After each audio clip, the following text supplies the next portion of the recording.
నమస్తే రమగారు. నమస్తే జయ.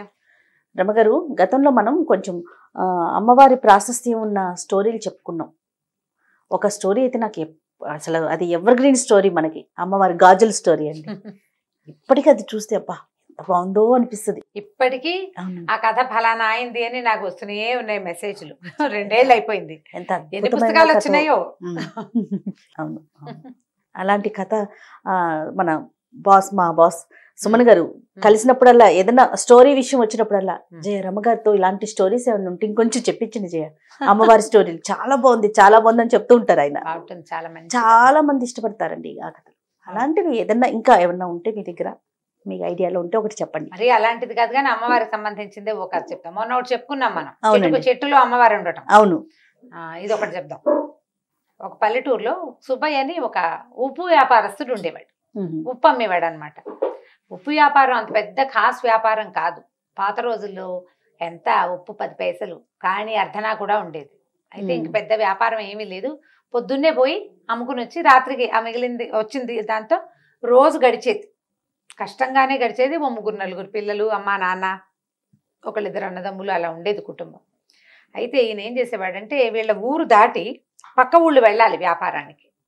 ఈ ఊరు దాటి వెళ్తుంటే ఊరు బయట ఒక చిన్న అడవి, చిట్టడవి లాగా ఉండేది. ఆ అడవిలో ఒక చిన్న అమ్మవారి గుడి ఉండేది. అది పెద్ద గుడి ఖాస్గా కూడా కాదు, మన గ్రామ దేవతల గుళ్ళు ఉంటాయి కదా, కొద్దిగా పొట్టిగా ఉన్న గుడి. వంగి దండం పెట్టాలన్నమాట.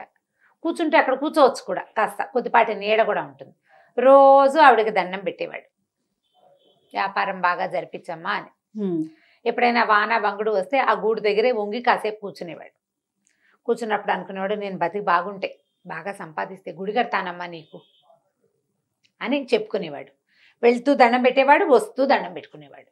అయితే ఏమైంది, అట్లా రోజులు గడుస్తూ ఉన్నాయి. ఏదో బొటాబొటిగా వచ్చేది. ఆ బొటాబొటి దాంతో ఏదో తిని, అంటే పోకుండా బతికుండా ఉండే అంత సంపాదన మాత్రమే అనమాట. ఓ దాచుకునేది పెద్ద కొనుక్కునేది ఏం లేదు. 4 వేలు నోట్లోకి అన్నానికి మాత్రం సరిపోయేది. ఇలా జరుగుతుండగా ఒకసారి ఒక వర్షాకాలంలో, ఉప్పు సాధారణంగానే వర్షాకాలం కొంచెం నీరు గారిపోతుంది. అవును, సహజంగానే రాళ్ళ ఉప్పు మెతక మెతకగా అయిపోతుంది, తడి తడిగా ఉంటుంది. పైగా కొలిచినప్పుడు ఎక్కువ వచ్చేస్తుంది. అప్పట్లో తూనికలు తక్కెడ్లు లేవు కదా, సేరు కొలత ఎక్కువ ఉప్పు కూడా వెళ్ళిపోతుంది. అలాగే ఏదో నడుస్తుండేవాడు. ఒకరోజు జడివాన కురిసి ఉప్పు సంచులు తడిసిపోయి ఉప్పు అంతా కారిపోయిందట. కారిపోతే ₹1 లేదు చేతిలో, పావలా కూడా లేదు. ఆయన అమ్మవారి గూటి దగ్గర కూర్చున్నాడు. ఆ గూటి పక్కన ఏమీ లేదు. ఏం బతుకు ఇది, ఎట్లా కొట్ల బతుకు, 4 వేలు నోట్లోకి వెళ్తాంటే ఈ వర్షాకాలం 1 వేలు కూడా నోట్లోకి వెళ్ళలేని పరిస్థితి. ఇంటికి వెళ్తే అన్నం కూడా పెట్టలేను, నేను దౌర్భాగ్యపు స్థితిలో ఉంది నా జీవితం. నీ గుడి కడతా గోపురం కడతానని అడిగేం ప్రయోజనం? కనీసం ఆ ఉప్పు బస్తా అన్నా తడవకుండా ఉంటే పోనీ ఓ పూట ముద్దైనా తింటాను. నేనేం గుడి కడతానమ్మా నీకు, ఇక నేను చచ్చిపోవటమే, ఇక నా వల్ల కాదు. నా పిల్లలు ఏదో అడుక్కునేలా బతుకుతారు, ఏదో మగవాడిని బతుకున్నాను, ఇంట్లో ఉన్నాను, అడుక్కోండరా అని చెప్పలేకపోతున్నాను అని ఇలాగ విధాల వగచి చెప్పుకున్నాడు ఆ దేవుడి గుడి దగ్గర అమ్మవారికి. నువ్వు ఉన్నావని నమ్మాను కదా, ప్రతిరోజు దండం పెడుతున్నా, ఏం ఫలితం చూపిస్తున్నావు నువ్వు నాకు? ఏమీ ఫలితం చూపించవు.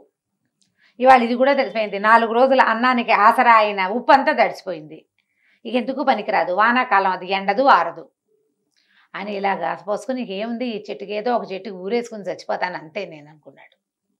వాన తగ్గేదాకా కూర్చుందామని ఆ గూట్లో కూర్చున్నాడు. ఏమైంది, ఇంతలో అమ్మవారి లేచి బయటకు వచ్చింది. సామన్ సాయిగా అంతెత్తున్న ఒక పడుచు ఆవిడ వచ్చింది. బయటకు వచ్చి, ఏమిరా సుబ్బయ్య చచ్చిపోతావా అని అడిగింది. అడిగేసరికి తెలిసింది, గూట్లో నుంచి బయటకు వచ్చింది. దండం పెట్టాడమ్మా. అమ్మ తల్లి, ఏం చేయను మరి, నువ్వు నాకు ఏమి ఇవ్వద్దు, అన్నం తినడానికి ఆసరా ఇవ్వమనే కదా అమ్మా అడుగుతున్నాను. ఈ ఉప్పు అంతా తడిసిపోయింది, నేనేం పెట్టను, ఈ వర్షాకాలం ఎక్కడి నుంచి వస్తుంది తిండి అని లబోదీపమని మొత్తుకున్నాడు. ఆవిడంది, నేను నీకు డబ్బు ఇవ్వలేను, అయితే ఓ పని చేస్తా. ఒక గంట ఇచ్చింది చిన్నది, టంగ్ ఇలా మోగిస్తే మోగుతుంది, జేగంట అంటాం కదా, ఆ జేగంట ఇచ్చి చేతులు పెట్టింది. దీన్ని మోగిచ్చు, రోజుకి 5 కాసులు వస్తాయి, ఇందులోంచి వాడుకో, బతుకు, బాగుపడు. ఈ రహస్యం ఎవరికైనా చెప్పావా ఇంకది పనిచేయదు, నీకే మోగుతుంది, నువ్వు కొడితేనే వస్తాయి డబ్బులు, ఇంకెవ్వరు కొట్టినా రావు. ఇది ఎవరికి చెప్పకూడదు. దండం పెట్టుకున్నాడు. మా అమ్మ మా తల్లి నన్ను కరుణించావా అన్నాడు. సరే ఆవిడ కాస్త లోపలికి వెళ్ళిపోయింది గూట్లోకి. వెళ్ళి కూర్చుంది. అక్కడ ఏమి ఇంత చిన్న రాయి రూపంలో ఉంది. పోయా రాతిలో కూర్చుంది. ఆవిడ కనపడకుండా అయిపోయింది. ఈయన ఏం చేశాడు, ఆ గంటని మోగిచ్చాడు. జల్లుమని అందులోంచి 5 రూపాయి కాసులు బయటపడ్డాయి. మేము గెలిచాను దేవుడు అనుకుని ఆ గంట జేబులో పెట్టుకున్నాడు. డబ్బులు పుచ్చుకొని ఇంటికి వెళ్ళిపోయాడు. ఓ 2 కాసులు 2 రూపాయలు 3 రూపాయలు పెడితే శుభ్రంగా అన్నము ఇల్లు వాకిలి శుభ్రంగా గడిచిపోయేది. 2 రూపాయలు పక్కన పెట్టుకునేవాడు. క్రమంగా రోజు గంట కొట్టడం 5 రూపాయలు రావటం, గంట కొట్టడం 5 రూపాయలు రావటం. దీంతో వ్యాపారం వేరే కొత్తది పెట్టుకున్నాడు. ఉప్పు కొట్టు పెట్టుకున్నాడు. మెల్లిగా పెరగటం మొదలుపెట్టాడు. డబ్బులు చేరుతున్నాయి కదా. ఈ చేరుతున్న డబ్బులతో ఏం చేశాడంటే అమ్మవారి గుడి కడతానని మొట్టమొదటి చెప్పుకున్నాడు కాదు. సరే ఒక చిన్న దేవాలయం కట్టించాడు. క్రమంగా పెంచుదామనుకున్నాడు. ఊళ్ళో అందరూ ఆశ్చర్యపోయారు. ఇతను ఉప్పు వ్యాపారంతో ఇతనికి వచ్చింది, కానీ సడన్గా ఇప్పుడు లక్షలు వచ్చి పడిపోయాయి అనుకో, అమ్మో ఏదో వీడి బ్రహ్మాండం బదలైందిరా అని భావిస్తారు జనం, ఎక్కడి నుంచో పడిందని. 5 రూపాయలు రోజు వచ్చేవాడికి ఎవరికి తెలుస్తుంది? నిశ్శబ్దంగా చాపకింద నీరులాగా డబ్బు అతని జీవితంలోకి ప్రవేశించేసింది. కొన్నాళ్ళు గడిచింది, చాన్నాళ్ళు. రోజు పొద్దున పూజ చేసేవాడు, గంట వాయించేవాడు, 5 రూపాయలకు పడేవి ఆయన దాచుకునేవాడు. వాడుకోగా కొంతమందికి కోట్లు పెద్దవి చేశాడు, పని వాళ్ళని పెంచాడు, అందరికీ అన్నీ వచ్చినాయి. గుడి కూడా కట్టేశాడు, చాలా మటుకు కట్టాడు. కొన్నాళ్ళ తర్వాత ఏమైందంటే ఇల్లంతా రెనోవేట్ చేయించుకున్నారు బాగా. ఈ రెనోవేషన్లో భాగంగా వాళ్ళ ఆవిడ దగ్గరుండి సున్నాలు వేస్తూ పూజా మందిరం చక్కగా బాగు చేయించి, పెద్దగా చెక్కలు బాగా డిజైన్ లాగా చేయించి, ఈ పాత గంట ఇది ఎందుకని తీసుకెళ్ళి పాత సామాన్లు వాడికి ఇచ్చేసింది. అయ్యో, ఈయన ఆ రోజు ఊరెళ్ళాడు. పొద్దున్నే ఊరెళ్ళిపోయాడు. అర్ధరాత్రి ఎప్పుడో తిరిగి వచ్చాడు. మర్నాడు పొద్దున్న దేవుడి దగ్గర చూస్తే గంట లేదు. ఇప్పుడు ఏం చేయాలి గంట? నేను అడిగాడు భార్యని, ఏమే గంట అయితే ఇక్కడ ఉండాలంటే ఆ పాత పడిపోయింది, కిలుం పట్టేసింది పిచ్చి గంట, పైగా మోగిచ్చినా కూడా అదో రకం ఓటి మోత వస్తుంది, అందుకని పాత సామాన్లు వాడికి ఇచ్చేసాను. నేను లబోదిబానుడు స్నిదుంపది కదా, అచ్చొచ్చిన గంటే అమ్మవారి ఇచ్చిన గంట అనలా, ఉంది అచ్చొచ్చిన గంట మా ముత్తాతల నాటిది, అది టింగుమని మోగినా టంగుమని మోగినా నాకు అదే కావాలి, ఎవరికి ఇచ్చావో చెప్పన్నాడు. ఎవరికి ఇచ్చావంటే వీళ్ళకి 3 సందుల అవతల కనకయ్య అని ఒక పాత సామాన్లు కొనేవాడు ఒకడు ఉన్నాడు. వాడికి అమ్మేసింది. వాడికి ఇంట్లో అవి ఇవి సామాన్లు పాత అమ్మేస్తూ ఈ గంట కూడా ఇతడి వస్తువులాగా, ఇత్తడి కంచు గంటలు కదా ఆ రోజుల్లో ఉండేవి, ఇప్పుడు కూడా కంచు గంట అయితేనే మోగుతుంది. కంచు సామాన్లు, ఇత్తడి సామాన్లు, పాత సామాన్లు, చిల్లులు పడ్డవి, కిలిం పట్టినవి, తర్వాత ఇనప రేకులు, ఇంట్లో ఏవో ఉంటాయి రకరకాలు, అలాంటివి ఇచ్చేసింది. ఇది కూడా అతనికే ఇచ్చింది. పరిగెత్తుకుంటూ ఆ కనకయ్య వాళ్ళ ఇంటికి వెళ్ళాడు. కనకయ్య, మా ఆవిడ ఇచ్చిన సామాన్లలో ఒక గంట ఉంది కదా, ఆ గంట ఇచ్చేయి నాకు అన్నాడు. వీడికి ఆ కనకయ్యకి ఏం డౌట్ వచ్చింది, ఈయన పెద్ద మూతుబరి, గత 10 ఏళ్ళుగా బాగా సంపాదించాడు, అమ్మవారి గుడి కట్టాడు, ఆయనకి సంపాదన ఉంది, బళ్ళు గిళ్ళు ఉన్నాయి, పిల్లలు శుభ్రంగా చదువుకుంటున్నారు, పాత వస్తువు కోసం ఎందుకు వచ్చాడు, ఏదో ఉందన్నమాట. అందుకని ఏమనుకున్నాడు, అది ఎదురుగుండానే ఉంది, ఎక్కడో పడేశానన్నాడు. కరగబెట్టే సామాన్లలో పడేశానో దాచిపెట్టే సామాన్లలో పడేశానో గుర్తులేదు. అంటే ఇతను ఏమన్నాడు, బాబు ఆ గంట ఇచ్చేసాయి అని అడిగేసరికల్లా నేను డబ్బులు కొన్నాను మీ ఆవిడ దగ్గర, నేను డబ్బులు ఇచ్చి కొన్నాను, నువ్వేమిస్తావు చెప్పు నీ గంటకన్నాడు. అనేసరికల్లా ఇతను అన్నాడు, అదేమిటి నువ్వు గంటకి ఎంత ఇచ్చావు అంత ఇస్తాను తీసుకోమన్నాడు.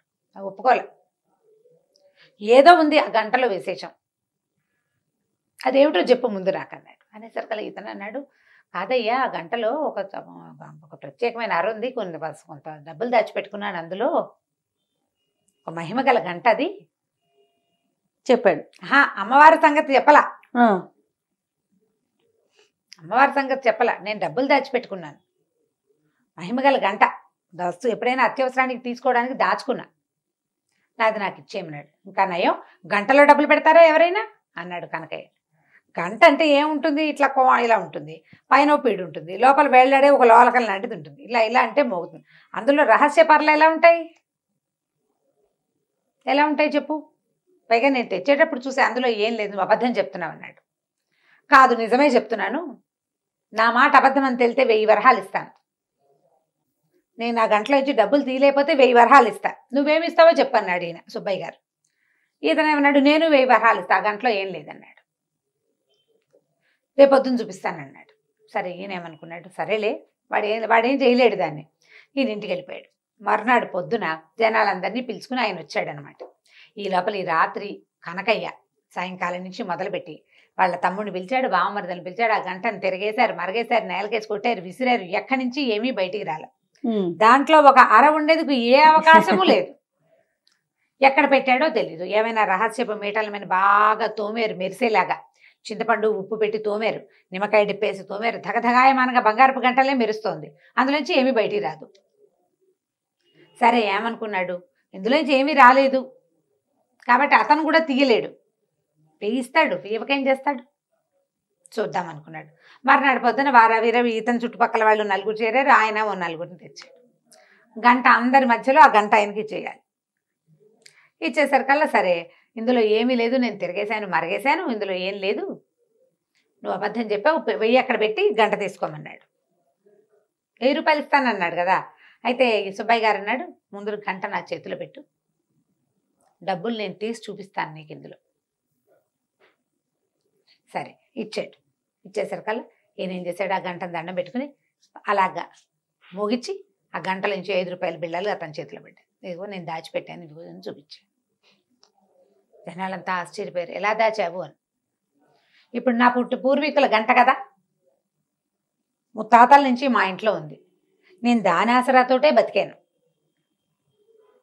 నేను మీకు చూపించేస్తానా, నాది ఇది, మా ఇంట్లో నుంచి ఇతను తెచ్చాడు, ఎందుకు చూపిస్తాను నేను మీకు, ఎలా దాచాను చూపించక్కర్లేదు. ఇప్పుడు కనకయ్య ఇది ఆశపడ్డందుకు ఏమిటి ఇచ్చేస్తే గంట అని అడిగితే ఏముంది, పావలా ఇచ్చుంటాడు ఆ గంటకి, ఆ పావలాను ₹1 పావలాకి ₹1 లేదా రూపాయి ఇవ్వు అంటే సరిపోయేది. పందెం కట్టేందుకు 1000 రూపాయలు ఇవ్వాల్సి వచ్చింది. అయితే ఈయన ఏమన్నాడు, సుబ్బయ్య గారు అంత వద్దులేవయ్యా, నా గంట నాకు ఇచ్చావు, సగం ఇవ్వు చాలు, ఆ సగం కూడా నాకు ఇవ్వద్దు, ఊళ్ళో అమ్మవారి గుడి ఉంది కదా ఊరి చివర, గుడి బాగు చేయించడానికి డబ్బులు ఇవ్వు, గుడిని పెద్దది చేయడానికి. కానీ ఈ కనకయ్య దగ్గర నుంచి 500 రూపాయలు ఇప్పించాడు ఆ గుడికి. గుడిని ఇంకా కాస్త బాగు చేశారు. మరి 500 రూపాయలు అంటే ఆ రోజుల్లో ఎక్కువ కదా. నేను అమ్మ తమ తల్లి నా మొత్తాన్ని నా చేతిలోకి వచ్చేసావు నువ్వని ఆ గంటకి దండం పెట్టుకుని తీసుకెళ్ళి తన ఇంట్లో పెట్టుకున్నాడు. కనకయ్య సుబ్బయ్య గారు ఉన్ననాళ్లే ఆ గంట పనిచేస్తుంది. ఆ తర్వాత ఎవరి చేతికి దొరికినా మోత వస్తుంది కానీ అందులో నుంచి డబ్బులు రావు. కేవలం సుబ్బయ్యకే ఇచ్చిందనమాట అమ్మవారు అవకాశం. ఎందుకు ఇచ్చింది, అతను భక్తి వల్ల. రోజు దండం పెట్టుకుని, ఉప్పు వ్యాపారస్తుడు, ఉప్పు ఎంత అమ్ముకుంటాడు, రోజుకి రూపాయి ఆదాయం లేనివాడు, నా బతుకు బాగుంటే నీకు గుడి కడతానని భగవంతుని పట్ల ఆ రకమైన ప్రేమను అతను ప్రదర్శించినందుకు అతనికి ఆ గంట ఇచ్చిందనమాట. గంట పుచ్చుకుని ఇంటికి వచ్చేసాడు. ఆ తర్వాత ఈయన దారిని నేను హాయిగా ఉన్నాడు, ఆయన దారిని ఆయన హాయిగా ఉన్నాడు. కథ కంచికి మనం ఇంటికి. చాలా బాగుంది, చిన్న కథ కానీ మంచి కథ, మంచి మహిమ ఉన్న కథ కదండి అమ్మవారి కథ. రైట్ రమ్మగారు, నమస్తే. నమస్తే జయ. రమ్మగారు ఈరోజు ఏం స్టోరీ చెప్పబోతున్నారు? భక్తి, భక్తిని గురించిన ఒక కథ చెప్తాం. ఓకే, అంటే భక్తిని పెంపొందించటమా? పెంపొందించటం కాదు, అసలు భక్తి నమ్మకం అపనమ్మకం, భగవంతుడిని తెలుసుకోవటం తెలుసుకోకపోవటం, జ్ఞానికి అజ్ఞానికి ఉండే వ్యత్యాసం ఏమిటి? ఇంట్రెస్టింగ్ అండి. విషయం ఇంట్రెస్టింగే, కథ కూడా చాలా ఇంట్రెస్టింగ్ గా ఉంటుంది. చెప్పండి. ఇప్పుడు చాలా కాలం క్రితం పల్లెలు వాట్లలో పెద్దగా దేవాలయాలు అవి లేని ఊళ్ళు ఉండేవి వరకు. ఇప్పుడు ప్రతి పల్లెకి బోల్డని దేవాలయాలు, చిన్న చిన్న ఊళ్ళల్లో కూడా పెద్ద పెద్ద కట్టడాలు అవన్నీ ఉన్నాయి. కాదు రమ్మగారు, ప్రతి గ్రామానికి ఒక రామాలయం అంటారు కదండి. రామాలయం అంటే ఒట్టిగా మండపం, ఒక మందిరం లాంటిది. రాముల వారి విగ్రహాలు, ధూపదీప నైవేద్యాదులు అవి ఏముండవు. ఇప్పుడు మా ఊరుందా, మా ఊళ్ళో ఒట్టి రామభజన మందిరమే అది. రామాలయం అంటే సీతారాముల లక్ష్మణుల విగ్రహాలు, ఇవి షోడశోపచారాలు చేయటాలు అవి చాలా తక్కువే చేయ. భజనలు ఉండేవి, రామభజన చేస్తారు. మాకు 2 రామభజన మందిరాలు ఉండేవి. ఇప్పుడు కూడా అవే రామభజన మందిరాలు ఉన్నాయి. అక్కడ విగ్రహాలు ఏముండవు, ఏమి లేదు, 2 పటాలే, అక్కడో పటం ఇక్కడో పటం. ఇక్కడ కొన్ని జాతుల వాళ్ళు ఇక్కడ, కొన్ని జాతుల వాళ్ళు అక్కడ చేసుకోవడం. ఇప్పుడు ఒక మహాలక్ష్మి వారు, మా ఊళ్ళ అమ్మవారు వెలిసిన ఒక దేవాలయం ఉంది, మా వాళ్ళు కట్టింది అంతే. అది కూడా దేవాలయం అంటే పెద్దగా మనకి గోపురాలు అవి ఉన్నది ఏం కాదు. ఒక భక్తికి ఒక సులువైన మార్గం అంతే. భగవంతుని తలుచుకునేందుకు సులువైన మార్గాలు. ఇప్పుడు పల్లెటూళ్ళల్లో కొండ కోణల్లో ఎక్కడుండేవి దేవాలయాలు? ఉండేవి కాదు. అయితే ఏమైంది, పూర్వం చాలా కాలం క్రితం ఒక పల్లెటూరులో, ఒక పల్లెటూరుకి ఆనుకుని ఒక కోయ జాతులు కొండవాళ్ళు ఉండే ఒక పెద్ద అడవి ఉండేది. పల్లెటూరులో ఏదో సామాన్య పాఠక జనం ఉండేవాళ్ళు, 4-5 బ్రాహ్మణ కుటుంబాలు కూడా ఉండేవి. ఏదో ఎలాగోలాగా అప్పుడు ఏంటంటే కొద్దిగా చారెడు భూమి ఉంటే ఏదో దున్నుకుని వచ్చిన వడ్లతోటి అన్ని మారకపు రోజులు, వస్తు మార్పిడి రోజులు. అలాగే ఏదో బతికేవాళ్ళు. పెద్దగా డబ్బులు గిబ్బులు అన్ని చోట్ల డబ్బు ఉండటము, ధనంగా ధనికులు భూస్వాములు ఉండే రోజులు కావు అసలు అవి. ఒకవేళ ఉన్నా ఎక్కడో పెద్ద ఊళ్ళల్లో ఉండేవాళ్ళు. ఈ పల్లెల్లో వాటిలలో ఏదో ఉంటే పొలాలే తప్పిస్తే డబ్బున్న వ్యవహారం ఏమీ కనపడేది కాదు. అయితే ఈ పల్లెటూరును అనుకున్న మొన్న అడవి ఉంది కదా, అందులో కొన్ని కోయా కొండ జాతుల వాళ్ళు ఉండేవాళ్ళు. అయితే ఏమైందట, ఓ సంవత్సరం బాగా వానలు పడి పైనుంచి ఒక సెలయేరులో కొన్ని దుంగలు అవి కొట్టుకొస్తాయి కదా, అట్లా అవునండి. చెట్ల కొమ్మలు కొట్టుకొస్తాయి, దుంగలు కొట్టుకొచ్చేస్తాయి. వానకి మొదలు కదిలిపోయి చెట్లు పడిపోతాయి, అదంతా కింద కొట్టుకొచ్చేస్తుంది. అట్లా కొట్టుకొచ్చిన వాటిల్లో ఒక అంత పెద్ద చింతమొద్దు దొరికింది వాళ్ళకి. చింతమొద్దు దొరికితే అది బాగుంది అనుకున్నారు. ఇప్పుడు మిగిలిన చెట్లు అన్ని ముక్కలు చేసి పెట్టుకున్నారు. ఈ చింతమొద్దుని మామూలుగా ఏం చేస్తారంటే చింత కానీ వేప కానీ మామిడి కానీ నీటిలో బాగా నాననిస్తారు. దాన్ని ఏదో అంటారు, పేరు గుర్తు రావట్లేదు. దీన్ని ఏంటంటే దాని లైఫ్ పెరుగుతుందనమాట. నీటిలో నానిన కొద్దికి గట్టిదనం వస్తుంది చెక్కకి. తర్వాత దాన్ని ఆరబెట్టి దాంతో ఫర్నిచర్ చేసుకుంటారు. సీజనింగ్ అంటారు. సీజన్డ్ వుడ్ దాని పేరే అది. ఆ సీజనింగ్ ఏంటంటే నీళ్ళలో పడేసేయటం అనమాట. నిద్రగన్నేరు చెట్లు కూడా కొట్టేసి పెద్ద పెద్ద దుంగల్ని చెరువుల్లో పడేస్తారు. పడేసి కొంతకాలం బాగా అది నానిన తర్వాత దాని లైఫ్ పెరుగుతుంది. ఆ చెక్క లోపల ఇంక్లూజన్స్ ఉంటాయో వరుసల లోపల ఆ తెరలు అవన్నీ ఫిక్స్ అవుతాయి అన్నమాట. దానికి బిగు వస్తుంది ఆ చెక్కకి. అట్లా ఈ నీళ్ళల్లో నాననిచ్చారు. ఆ చింతమొద్దుని ఒకరోజు పగలేద్దామని దాన్ని తీసుకొచ్చి బయట పెట్టుకున్నారు. బాగా ఆ మాత్రం ఎత్తుగా ఉన్నది, బాగా మంచిది. ఇట్లా కావలించుకుంటే ఒక పెద్ద ఇద్దరు బలాఢ్యులు అట్నుంచి ఇట్నుంచి పట్టుకున్నా వాళ్ళ చేతులు కలవనంత పెద్ద దుంగ అది. ఇద్దరు బలమైన వాళ్ళు రెండు చేతులు అట్నుంచి ఇట్నుంచి కావలించుకుంటే బాగా ఆ మాత్రం కైవారం ఉంటుందా, అంతకంటే ఎక్కువ, అంత పెద్దది. అంత పెద్ద దుంగ. అంత పెద్దదంటే చాలా మంచి వస్తువులు అవి బాగా తయారవుతాయి అని భావించారు. అయితే ఏం చేశారు, నీళ్ళ నుంచి బయటపడేసారు. కొద్దిగా ఆరాక దాన్ని పగలేయటానికి కొట్టేసరికల్లా ఏమైందంటే దానికి బార్క్ లాగా ఉంటుంది కదా, అది ఏమంటారు మన బెరడు, అది ఊడిపోయింది. అది ఊడిపోయి దుంగ కొంచెం పక్కకి వాలితే కింద అది పగలగొట్టడానికి దుంప తెగింది. ఒక కుర్రాళ్ళు కొంతమందికి నేల మీద పడుకున్నారు. ఒక కుర్రాడు నేల మీద పడుకుని ఇట్లా అలా చూసేసరికి ఆ దుంగకి ఇవి చెక్కల్లో ఒక రకమైన తెరలుగా ఒక డిజైన్ లాగా ఉంటుంది కదా, ఆ డిజైన్ ఎలా కనపడిందంటే దాని మీద ఉన్నది ఆ దుంగకి 2 కళ్ళు ఉన్నట్టు కనపడింది వాడికి. ఓ ఇది చూస్తోందిరా అన్నాడు. చూడటం ఏమిటి, దాన్ని నిలబెట్టారు. చూస్తే ఇట్లా నిలువుగా ఉన్న దుంగకి ఇట్లా 2 కళ్ళల్లే కనపడ్డాయి. అప్పుడు వాళ్ళు ఏమనుకున్నారు, ఎంత కొట్టినా కసుగందల చెక్క ఎక్కడ, బెరడు మాత్రం ఊడిందంతే. చూస్తుంటే వాళ్ళకి సంతోషం వచ్చేసింది. ఈ దుంగని ఇది జేజి అని భావించి ఏం చేశారు, ఆ చెరువు పక్కనే ఎక్కడ సెలయేరు ఎక్కడ కిందకు వచ్చిందో దానికి కొంచెం పక్కగా ఆ తడి ఇవక లేకుండా చూసుకుని ఓ చోట నిలబెట్టి బొట్టు పసుపు రాసి బొట్టు పెట్టుకున్నారు. అక్కడి నుంచి ఆ దుంగని జేజిగా భావించి రోజు దండం పెట్టుకోవటం మొదలుపెట్టారు. పసుపు రాసేవాళ్ళు, బొట్టు పెట్టేవాళ్ళు. ఏదో శుక్రవారాలు శనివారాలు ఏమీ తెలియదుగా వాళ్ళకి, అమాసలు పుణ్యాలు తెలుసు, కార్తెలు తెలుసు. ఆ ప్రకారంగా అప్పుడు ఆ కార్తెలు అమ్మవారికి చేయవలసిన కొలుపులు ఈ దుంగ జేజికే చేసుకునేవాళ్ళు వాళ్ళు.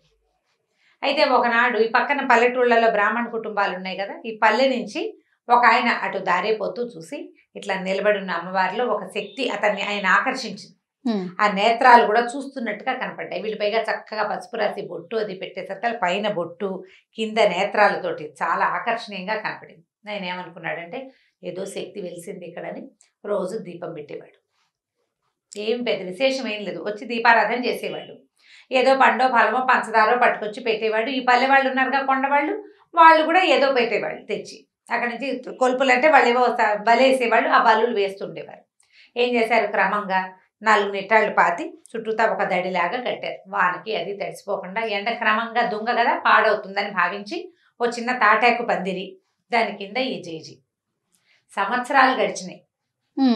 ఈ కొండవాళ్ళు కోయవాళ్ళు అంటే అయ్యోరు రోజు పూజ చేస్తాడు కదా, అందుకని ఏం చేసేవాళ్ళు, ఈ అడవిలో పండిన వెదురు బియ్యము, పప్పు, ఉప్పు, బెల్లం వాళ్ళు మారకల్లో తెచ్చుకునేవాళ్ళు. అయ్యవారికి కూడా ఏదైనా ఇవ్వాలని భావించి ఈయన కొద్దిగా సమర్పించేవాళ్ళు. డబ్బులు ఏం లేవు, కానీ భోజనానికి మాత్రం ఏర్పాటు జరిగిపోయేది బ్రాహ్మణుడికి. ఆయన రోజు వాన వంగుడు చలికాలం ఏదైనా సరే రావడం, ఖచ్చితంగా ఉదయకాలం దీపారాధన చేయటం నియమం. దీపం పెట్టేవాడు ఖచ్చితంగా. ఆ దీపం పెట్టడానికి ఓ ఏర్పాటు, అది ఆరిపోకుండా చుట్టూతా దడి ఇన్ని ఉన్నాయి కదా, ఇలా గడుస్తూ ఉండేది. చాలా కాలం ఇలాగే గడిచిపోయింది. ఆ దారిపోతూ ఓ దండం పెట్టుకోవటం. పల్లె వాళ్ళంతా రోజు ఏం చేసేవాళ్ళు, వెళ్ళేటప్పుడు దండం పెట్టుకునేవాళ్ళు, వచ్చేటప్పుడు ఇంత దొరికింది, నీ పొద్దు నేను చూసి దండం పెట్టుకున్నావు, ఇది దొరికింది. పొద్దు నేను చూసినా ఏమీ దొరకలేదు. ఆ రెండు, ఒకటేమో సంతోషంగా చెప్పేవాళ్ళు, రెండోది కంప్లైనింగ్గా చెప్పేవాళ్ళు. మర్నాడు నిన్ను అడిగాను కదా ఇవాళ దొరికిందని సంతోషించేవాళ్ళు. ఏముంది భక్తి మూఢత్వం అంతే. అంతే. దొరికే నాడు దొరుకుతుంది, దొరకని నాడు దొరకదు. దానికి అమ్మవారు చేసేది వీడికి ఇది ఏమీ లేదు, కానీ అలా నమ్మకం అనమాట. అయితే కొన్నాళ్ళ తర్వాత ఏమైందంటే ఇది 12-13 సంవత్సరాలు నడిచిపోయింది. ఒకరోజు మంచి వర్షాకాలం ఈయన దీపారాధన చేయడానికి వాన వేళనే వచ్చాడు. రోజులాగా తెల్లవారే కరవ లేట్ అయిపోయింది. ఇతను వచ్చేసరికల్లా ఆయనకి ఎట్లా కనపడిందంటే దూరం నుంచి ఒకడెవడో ఒక గుర్రం కట్టేసింది కింద. ఈ అమ్మవారి తాలూకు తాటాకుల పాక దగ్గరే ఒక గుర్రం కట్టుంది. గుర్రం బాగా తడిసిపోయింది, ఎప్పటి నుంచో వానలో తిరుగుతోంది. ఒక మనిషి అక్కడ నుంచుని ఉన్నాడు. దూరం నుంచి చూస్తే వాడి పెద్ద ఆజానుబాహుడు, కటువుగా ఉన్న రూపం. వాడి బట్టలు అవన్నీ ఎలా ఉన్నాయంటే మొరటుగా ఉన్నాయి. ఆ రోజుల్లో గుర్రాలు అందరి దగ్గర లేవు, బందిపోటు దగ్గర దొంగల దగ్గర మాత్రమే ఉంటాయని చెప్పుకునేవాడు. వీడెవడో బందిపోటు దొంగ. వాడు అమ్మవారితో ఏదో అక్కడ నిలబడి మాట్లాడుతున్నాడు. ఇటు వచ్చి వెనక్కి వచ్చాడు. అమ్మో వీడు వచ్చేస్తున్నాడు అని చెప్పి ఆయన దగ్గరికి వెళ్ళకుండా దూరంగానే చెట్టు చాటును నిలబడ్డాడు. వాడు ఏం చేశాడు, ఆ గుర్రానికి కట్టి ఉన్న సామాన్లలో ఒక గొడ్డలు తీసుకెళ్ళాడు. గొడ్డలు తీసుకెళ్ళి ఆ గొడ్డలతో ఆ చెట్టుని నరకబోయాడు. ఆ జేజిని, ఆ దుంగని నరకబోయాడు. నరకబోయేసరికి ఆ దుంగల నుంచి ఒక ఆవిడ బయటకు వచ్చింది. అదంతా ఈ బ్రాహ్మణ ఆయన చూస్తున్నాడు. ఇక్కడ ఏం జరిగింది, ఇతను ఒక బందిపోటు దొంగ.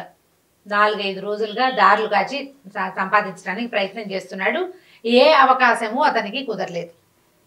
పోనీ 4 కట్టెలు కొట్టి ఇంటికి పట్టుకెళ్తే ఇంట్లో వాళ్ళు కాస్త కలుగంజో తాగుతారంటే, వర్షాకాలం వాన విపరీతంగా, ఎక్కడా కట్టె లేదు, ఏమీ లేదు.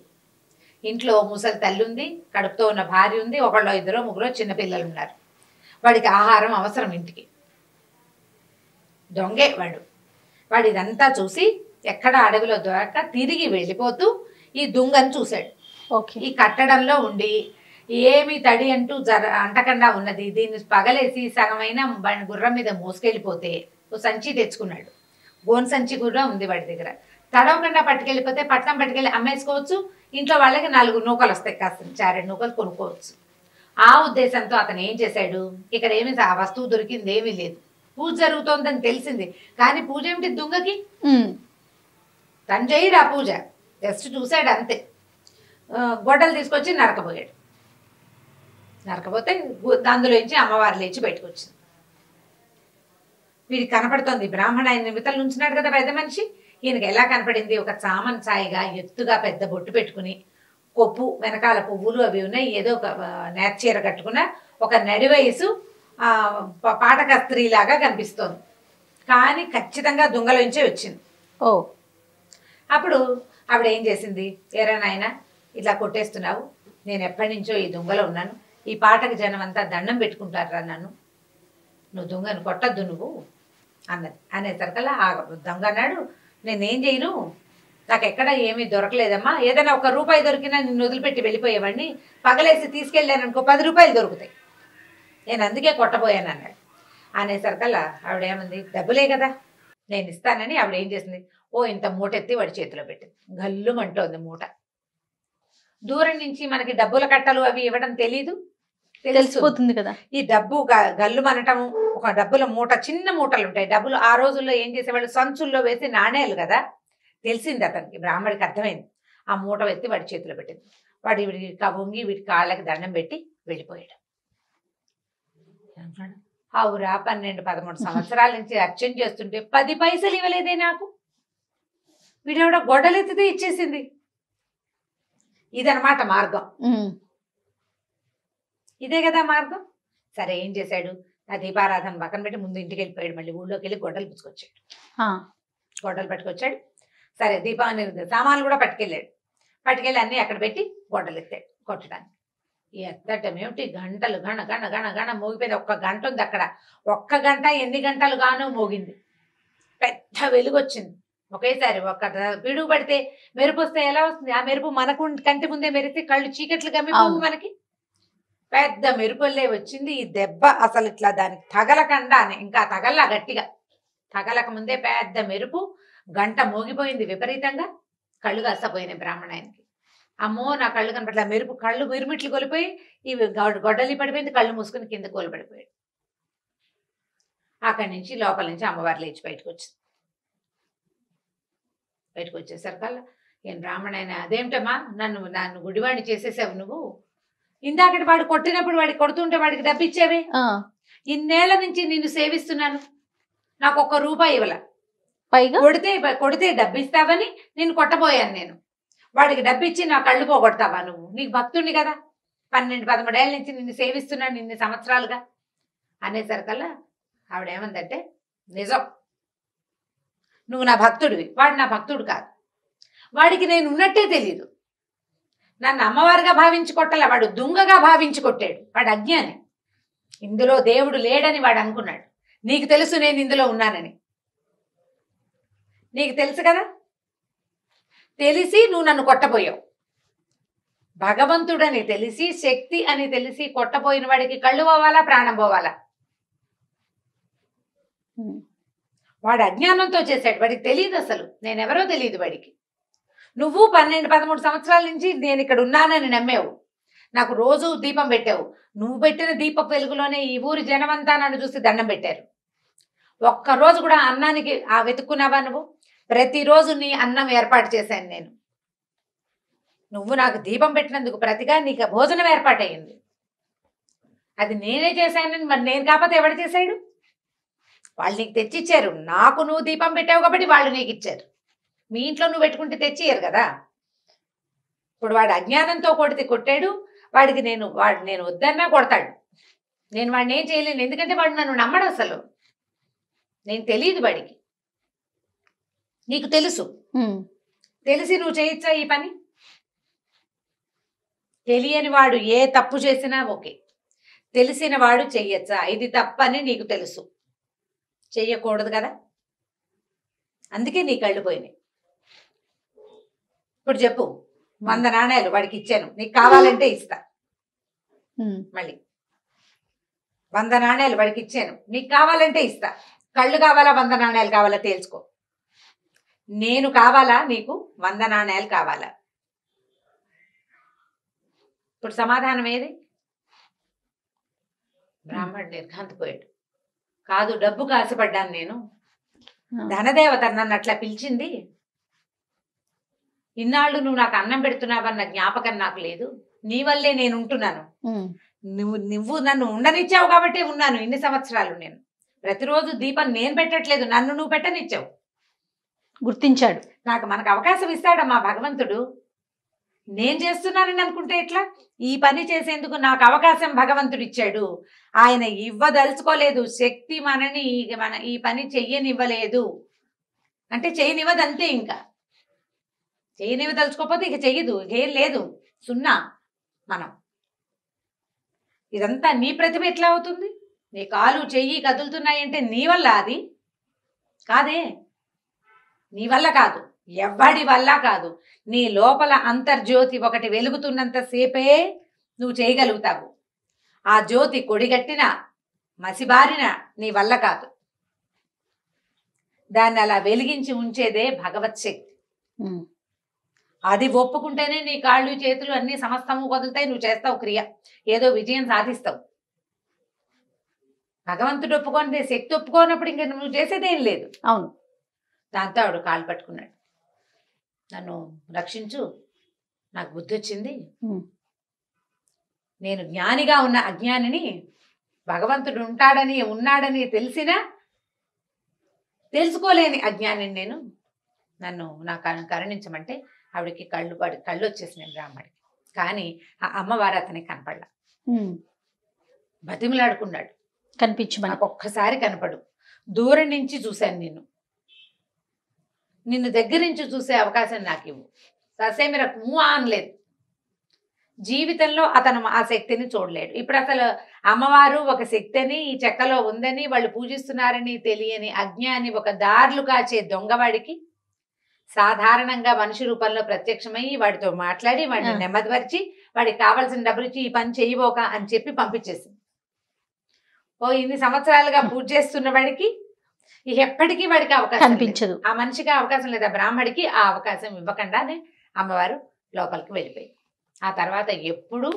ఎవ్వరికీ కనపడలేదట, కానీ పూజ మాత్రం జరుగుతూనే ఉండేది, పూజ జరిగేది, ఈ నిదర్శనం ప్రపంచానికి తెలిసింది, ఆ నిదర్శనానికి ప్రత్యక్ష సాక్షి అయిన బ్రాహ్మడికి మాత్రం అమ్మ తాలూకు సారూప దర్శనం, సహజంగా ఉన్న రూపంలో ఉన్న దర్శనం ఆమె ఎట్లా కనపడుతుంది అతను ఎప్పటికీ చూడలేకపోయాడు, తెలుసుకోలేకపోయాడు. మనం ఏదైనా తప్పు అని మన లోపల తెలిస్తే అది చేయకూడదు. శక్తి ఉంది, ఏది కనపడదే అలా ఉంటుందా ఇలా ఉంటుందా కనపడదే అని అడగకూడదు. దాని స్వరూపాన్ని నీకు ఒకసారి అర్థమైతే నీ లోపల తెలుసుకోవడానికి ప్రయత్నించాలి. మనసులో ఆ జ్ఞాన దృష్టితోటి తెలుసుకోవాలి. సాకారమైన రూపంలో చూడాల్సిందేనని నువ్వు కనపట్టలేదు కాబట్టి లేదని ఇలాంటి మాటలు మాట్లాడకూడదు. నీకు నమ్మకం ఉంటే, నీకు తెలియకపోతే వేరే కదా. నమ్మకం లేదు అని ఎవడు చెప్పడు, ఒకవేళ చెప్పినా అది అబద్ధం చెప్తున్నట్టే. అది అబద్ధం చెప్తే ఇప్పుడు ఉన్నాయి కొంతమంది చూడండి వితండవాదం చేస్తా ఉంటారు, ఏది ఎక్కడుంది ఇక్కడుందా అక్కడుందా చూపించండి అని. ఇలాంటి వాళ్ళకి ఇలాంటి కథ నిజంగా చెంప పెట్టే కదా. మన శరీరంలో ప్రాణం ఎక్కడుందో ఒక చోట నువ్వు చూపించు, నువ్వు చేయలేదు. అది ఇందులో ఒక్క పదార్థం నువ్వు చేసింది కాదు. నీ శరీరంలో నువ్వు పైన గోళ్ళకి రంగేస్తావు, ఏది గోరు మొలిపించు నీ వల్ల అవుతుందా? గోరింటాకు గోళ్ళని పెట్టుకుంటాం, ఈ చర్మం తెప్పించు ఎక్కడి నుంచి అయినా. చర్మం దానంతటది తెచ్చుకుంటుంది. రిపేరబుల్ పొజిషన్లో ఉంటే బాడీ దాన్ని రిపేర్ చేసుకుంటుంది. అది ఎవ్వరూ చేయలేరు. ఎస్, ఇవన్నీ దానంతటది చేయవలసిందే తప్ప నువ్వు చెయ్యని దానికి నువ్వు సాక్ష్యాలు అడిగితే ఎలా కుదురుతుంది? చాలా బాగుంది రమ్మగారు, కథ మాత్రం చాలా అద్భుతంగా ఉంది. అదే నేను చెప్పట్లా, వితండవాదం చేసే వాళ్ళకి నిజంగా చెంపపెట్టు లాంటి కథలు ఇలాంటివన్నీ కూడా. అవును, అద్భుతంగా ఉంది. పిల్లలకి చెప్తానికి బాగుంటుంది, పెద్దవాళ్ళు తెలుసుకో ఇంకా బాగుంటుంది. రమ్మగారు, అమ్మవారిని పూజించే భక్తులు విపరీతంగా ఉంటారు. ఎక్కువ మంది అమ్మవారినే కొలుస్తుంటారు రమ్మగారు. అది గ్రామ దేవతలు కావచ్చు, లేకపోతే అమ్మలు కావచ్చు. ఇలాంటి వారి స్టోరీస్ మనం గతంలో కొన్ని చెప్పుకున్నాం కదా, అలాంటిది ఏదన్నా ఉంటే ఒకటి చెప్పండి. చందమామ కథే చెప్తాం. నాకు కూడా భలే ఇష్టం రమ్మగారు అమ్మవారు అంటే. ఇంతకుముందు చెప్పిన 3-4 కథలు చాలా హిట్ అయినాయి. అవును. ఒక ఊళ్ళోనట గంగులని ఒక అతను ఉండేవాడు. ఈ గంగులు ఏంటంటే చిన్న గారడివాడు అనమాట. పిల్లి మొగ్గలేయటం. ఆ తర్వాత ఏమో ఈ బంతుల్ని ఇలా ఇలా ఎగిరిస్తారు, జంగ్లింగ్ ఏదో అంటారు దాన్ని, జగ్లింగ్. బాల్స్ ఎగరేయటం, బంతులు ఆడించడం, 6-7 బంతుల్ని ఇలా 2 చేతులతోటి ఆడించడం, జగ్లింగే, అలాగే గుర్తుంది దాని పేరు ఇంగ్లీష్లో. బంతులు ఆడడం అంటారు మన వైపు. తర్వాత మొగ్గలేయటం, పిల్లి మొగ్గలు రకరకాలవి, రింగులో ఇంచి కూడా మొగ్గ వేయటం, అలాంటివి చేసేవాడు. గారడి పనులు చేసేవాడు సర్కస్లో, చిన్న సర్కస్లో లాగా. అంటే ఈవిడు సర్కస్ అంటే పెద్ద రకంది కదా. ఈ ఊళ్ళల్లో ఉండే గారడి వాళ్ళు ఏంటంటే రోడ్డు మీద ఏదో పిల్లి మొగ్గలు ఇస్తే వారా వీరా ఓ 10 మంది చేరేవాళ్ళు. ఓ 5 పైసలు 10 పైసలు, ఆ రోజుల్లో పైసల రోజులే కదా, డబ్బులు వచ్చేవి. అయితే ఇతను ఎక్కడికైనా వెళ్తే తన పొట్టకి సరిపడా సంపాదించుకోగలిగేవాడు, అంతకంటే లేదు. అందరూ చూసేవాళ్ళు, ఎవరైనా ఇచ్చిన కలిగిన వాడు ఇచ్చేవాడు.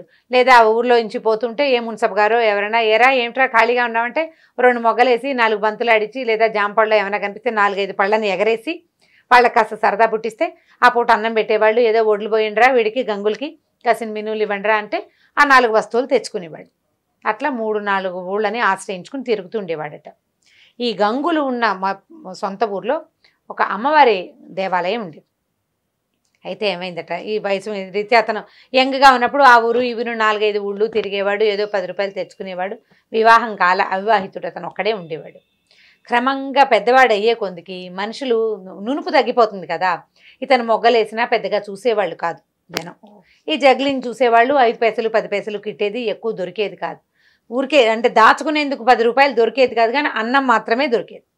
అయితే ఏమైందట, 12 ఏళ్లకో 16 ఏళ్లకో ఒక్కసారి ఆ ఊరి అమ్మవారికి జాతర చేస్తారు. అయితే అతను ఆ ఊళ్ళో ఈ ఊళ్ళు తిరుగుతుండగానే అమ్మవారికి జాతర అని కబుర్లు తెలిసినాయి. ఊళ్ళల్లో టముకేసేవాళ్ళు. ఈ ఊళ్ళో అమ్మవారి జాతర అనుకో, ఒక డప్పు పుచ్చుకుని ఒక అతను వచ్చేవాడు. అవును, ఈ ఊళ్ళో టముకేస్తారు అమ్మవారి జాతర, అందరు కొలుపులు జరిపించండి అహో అని టక కొట్టేవాడు. ఈ టముకేసిన వాడు మొత్తం 4-5 చుట్టుపక్కల ఊళ్ళలోనూ వేసాడట. ఈ గంగుల అమ్మవారి జాతర కదా అని అతను కూడా వచ్చేసాడు. నెల ముందు నుంచి మొదలైనట దేవాలయం దగ్గర పనులు. పందిళ్ళు వేసేవాళ్ళు, పాకలు వేసేవాళ్ళు. ఆ ఊళ్ళో ఉన్న అన్ని కులవృత్తుల వాళ్ళకి చేతి నిండా పని. అందరూ అమ్మవారిని సేవించుకునేవాళ్ళే. ఈ జాతరలో నిత్యం భోజనాలు పెట్టేవాళ్ళు. రోజువారీ అప్పట్లో భోజనాలంటే కుండలతోటి వండేవాళ్ళు.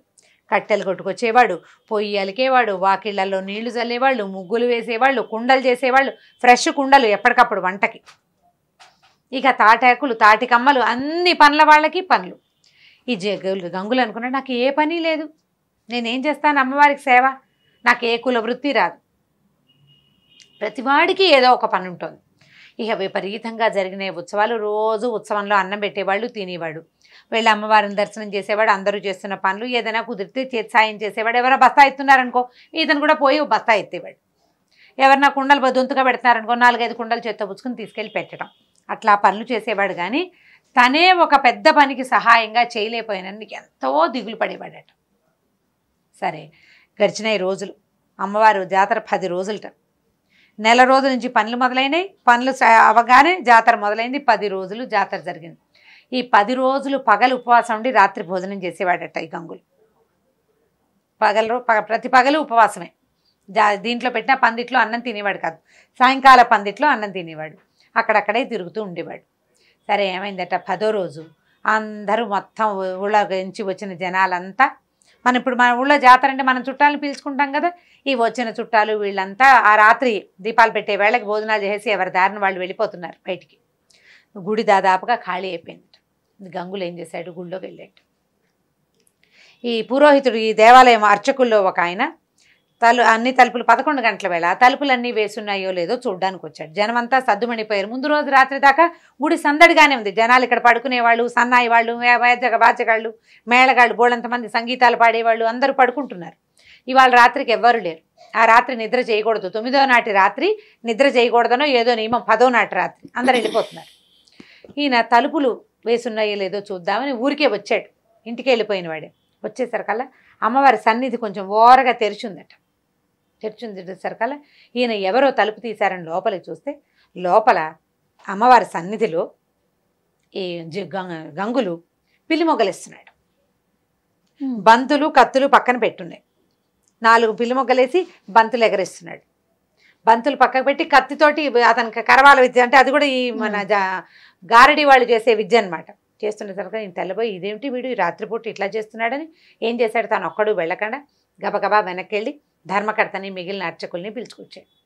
ఆ రోజు 9 రోజులు అర్చన చేశారా. 10వ నాటి రాత్రికి అమ్మవారు ఇట్లా కుంకంతో మునిగిపోయి ఉందట. మొత్తం అంతా కుంకపు రాశి, ఆ రాశిలో మునిగి ఉంది ఆవిడ. విగ్రహం ఉంది, రోజు అర్చనే కదా, పొద్దున సాయంత్రం మధ్యాహ్నం పూట 3 పూట్ల అర్చనలతోటి కుంకపు రాశి అనమాట. మర్నాడు 11వ రోజు ఆ కుంకం అంతా తీసి పొట్లాలు కట్టి అందరికి పంచుతారనమాట. ఈ కుంకపు రాశి కనపడుతోంది. ఆ కుంకపు రాశి ముందే ఇతను చేస్తున్నాడు. ఈయన పరిగెత్తుకుంటూ వెళ్ళి ముందు ధర్మకర్తకి చెప్పాడు. ధర్మకర్త వచ్చేసరికల్లా ఈయన తలుపు కొద్దిగా ఓరగా ఉన్న తలుపులోంచి లోపలికి చూస్తే గంగులు పడుకుని ఉన్నట్టు. పడుకునుంటే అతను పడుకున్న చోట అమ్మవారు కూర్చునుంది. పక్కన గంగుల తల ఆవిడ ఒళ్ళో ఉంది. ఒళ్ళో ఉంది. ఏం చేస్తోంది ఆవిడ, పమిట కొగ్గుతో ఇట్లా ఇట్లా ఇట్లా ఇట్లా విసురుతోందట. చెమటలు పట్టి ఉన్నవాడిని వాడి మొహం మీదకి గాలి విసురుతోంది అమ్మవారు. విగ్రహం ఉండాల్సిన స్థానంలో విగ్రహం లేదు. ఈవిడ ఇక్కడ కూర్చునుంది, ఆవిడ ఒళ్ళో ఉన్నాడు. అతను ఒళ్ళో తల పెట్టుకుని పడుకుని ఉన్నాడు. ఈయన అట్లా నిర్ఘాంతపోయి నుంచున్నాడు. ఈ లోపల ముందెళ్ళిన పూజారి ఉన్నాడు కదా, చాలా మందిని 5-6 పూజారులను పిలుచుకొచ్చాడు. అందరూ తలుపు తోసేశారు కల్లా గంగులు పడుకుని ఉన్నాడు. ఇంకెక్కడ ఏం లేదు. ఈయన ఏమో ధర్మకర్త నేను చూశానంటాడు. ఇక్కడ ఏమీ లేదు కదండి, అలా ఏం జరగలేదంటే ఈ కుంకపు రాసి ఉంది కదా, ఈ రాశికి బయట వైపు ఒక పాదముద్ర ఉందట కుంకంలో. అంటే ఆవిడ అందులోంచి అడుగు బయట పెట్టి వచ్చింది. వీళ్ళెవ్వరూ దాన్ని చూడలేదు ఆ దృశ్యాన్ని. ఆ ధర్మకర్త ఆయన ఒక్కడే, ధర్మకర్త ఒక్కడే చూశాడు. మిగిలిన వాళ్ళంతా జాతరలో పాలు పంచుకుని జాతరలో సేవ చేశారు. నిజమైన భక్తుడు వీడు. ఆమెకి కోసమే సేవ. జాతరలో ఉన్న వాళ్ళంతా చుట్టాలు పిలిచారు, పక్కలు పిలిచారు, అది చేశారు, ఇది చేశారు. ఎవరికి ముట్టాల్సిన డబ్బులు వాడికి ముట్టింది, ఎవరి గొంతుకి రావాల్సిన ప్రసాదం వాడికి వచ్చింది. వీడికి ఏదీ లేదు, వీడికి ఏమీ లేదు. కేవలం అందరూ అమ్మని సేవిస్తున్నారు, నేను సేవించలేకపోతున్నానన్న దిగులు తప్ప.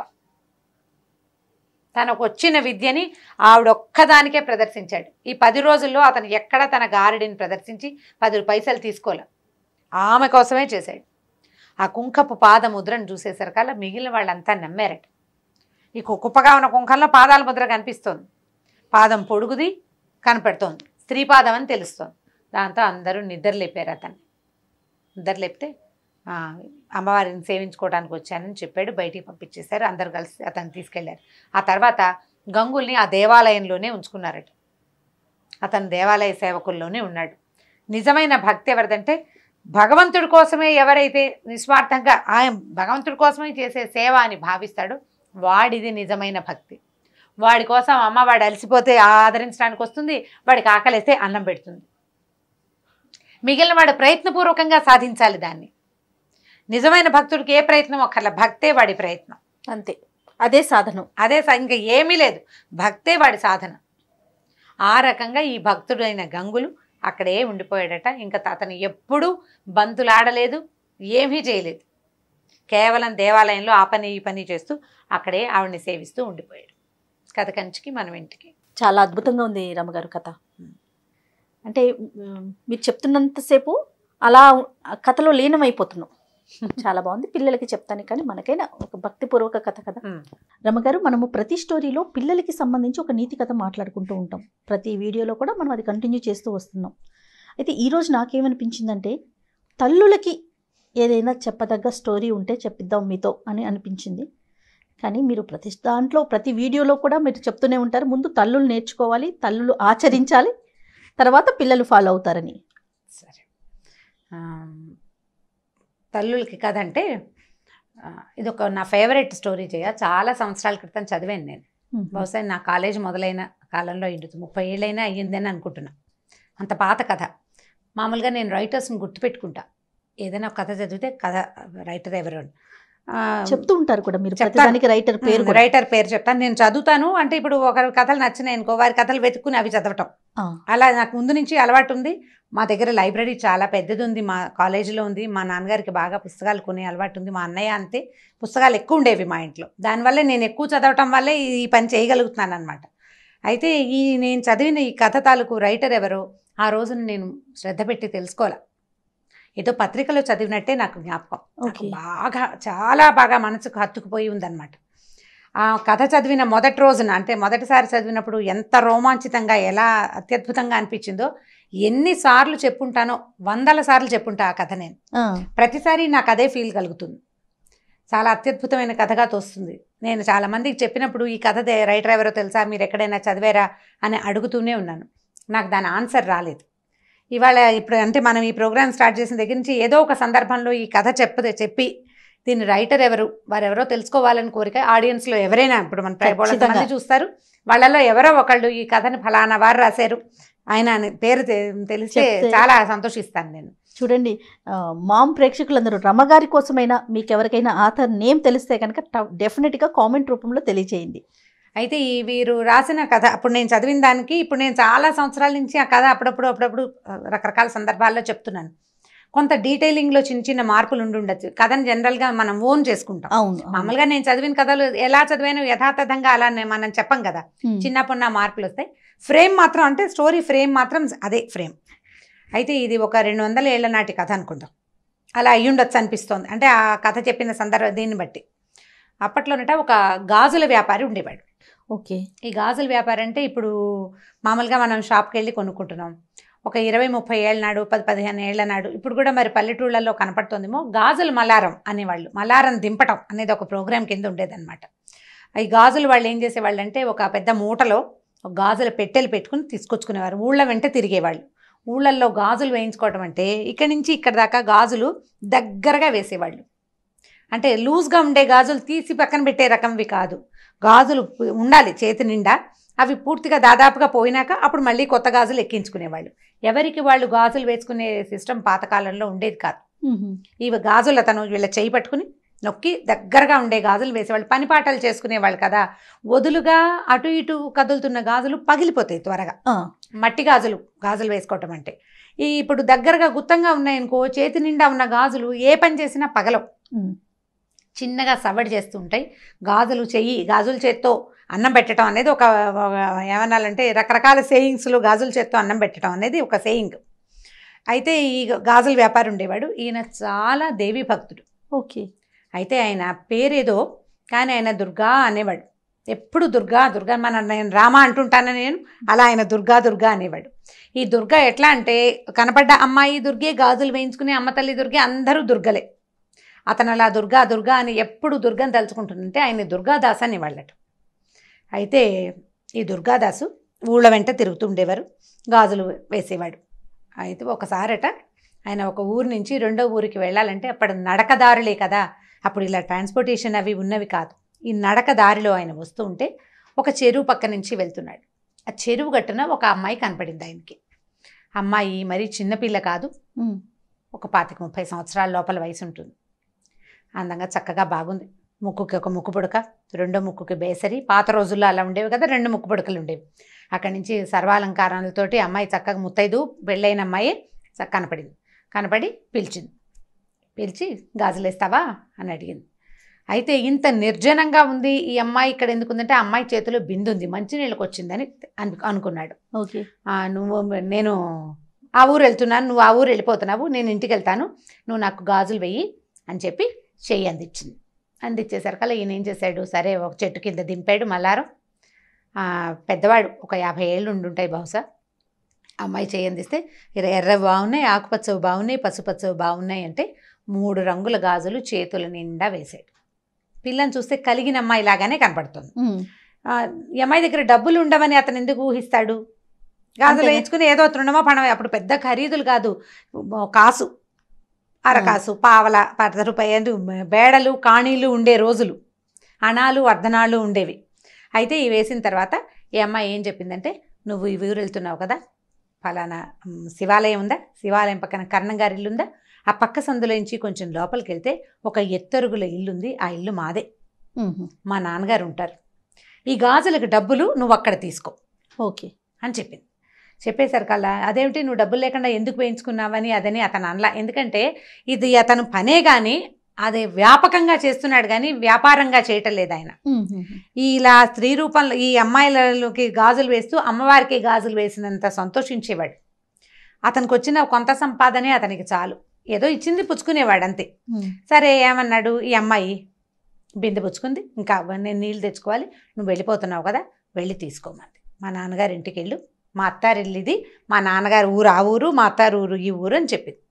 చెప్పేసరికల్లా మా నాన్నని అడిగి డబ్బులు తీసుకోమంటే ఈయన బ్యాగ్ అంతా సర్దుకున్నాడు. బయలుదేరుతుంటే ఓవేళ మా నాన్నగారు ఆయనకి నా మీద కోపంగా ఉంది, మా అత్తారి మీద కోపం వచ్చింది, మాకు అమ్మాయి లేదు, నేను ఇవ్వనంటాడేమో, మా దేవుడి గదిలో కుంకుమభరణి ఉంది, దేవుడి మందసాన్లోనే కుంకుమభరణి ఉంది పాతది, అందులో కాసుంది, అది తీసి ఇవ్వమన్నానని చెప్పి. ఆయన కాదంటాడు, నువ్వు గట్టిగా పట్టుకో, నువ్వు గాజులు ఇన్నేసావు, డబ్బులు తీసుకోవాలి కదా, కాబట్టి ఆయన కాదన్నా సరే ఈ మాట చెప్పి డబ్బులు తీసుకో అని చెప్పింది. సరే అన్నాడు. ఆ అమ్మాయిని అక్కడ వదిలిపెట్టి ఈయన సంచి తన తట్టాబుట్ట సర్దుకుని ఆ ఊళ్ళోకి వెళ్ళాడు. శివాలయం వచ్చింది, దండం పెట్టుకున్నాడు, కర్ణంగారి ఇల్లు కనపడింది, పలకరించాడు, పక్క సందులోంచి లోపలికి వెళ్ళాడు. ఎత్తరుగుల ఇల్లు. అయితే ఇల్లు పెద్దదే కానీ బాగా పేదరికంలో ఉన్న ఇల్లే అది. అక్కడి నుంచి ఆ ఇంటి ఆయన్ని పిలిచాడు. బయట ఒక 5-6 వేద విద్యార్థులు ఎవరో కూర్చున్నారు, వేద పాఠం చదువుకుంటున్నారు. ఈ అమ్మాయి అన్ని కేకేశాడు, అయ్యా మీ అమ్మాయికి గాజులు వేసానండి చెరువు దగ్గర, డబ్బులు ఇప్పిస్తే వెళ్తానండి అన్నాడు. అమ్మాయా, ఎవరమ్మాయి, ఎవరింటికి వచ్చావు నువ్వు అని అడిగాడు. ఫలానా ఇల్లు ఇదే కదండి, ఆయన పేరు కూడా చెప్పింది. ఆ పేరు తమరదే కదా అంటే నాదేను. ఫలానా ఇల్లు ఇలాగని చెప్పింది, గుర్తులు, నేను వచ్చాను, మీరు ఇలాగే అంటారని అమ్మాయి చెప్పింది కూడా. డబ్బులు ఇప్పించండి బాబు, లక్షణమైన బిడ్డ, అంత పిల్లని కాదనుకుంటారా అన్నాడు. మీకు తగదాలుంటే సొంత పిల్లని కాదనుకుంటారా ఎవరైనా అనేసరికి ఈయనకు అర్థం కాదు. పిల్లని కాదనుకోవటం ఏమిటయ్యా, నాకు అసలు ఆడపిల్లలే లేరు, అమ్మాయిలు లేరు నాకు అన్నాడు. అనేసరికల్లా భలేవారు మీరు ఇట్లాంటి మాట అంటారు, ఇంత మాట అన్నారు, అమ్మాయి చెప్పింది, ఇంత మాట అంటారా, ఎంత కోపం వస్తే మాత్రం, ఆడపిల్లని కాదనుకుంటే ఎలాగండి, తీసుకొచ్చి డబ్బులు ఇవ్వండి అన్నాడు. మెల్లిగా జనం చేరటం మొదలుపెట్టారు. గాజులు వాడు రావటం ఏమిటి, వీళ్ళింటో డబ్బులు అడగటం ఏమిటి, ఈ వేద విద్యార్థులు చదువు మానేసి వాళ్ళు నోటు తెచ్చుకుని చూస్తున్నారు ఏమిటో జరుగుతోందని.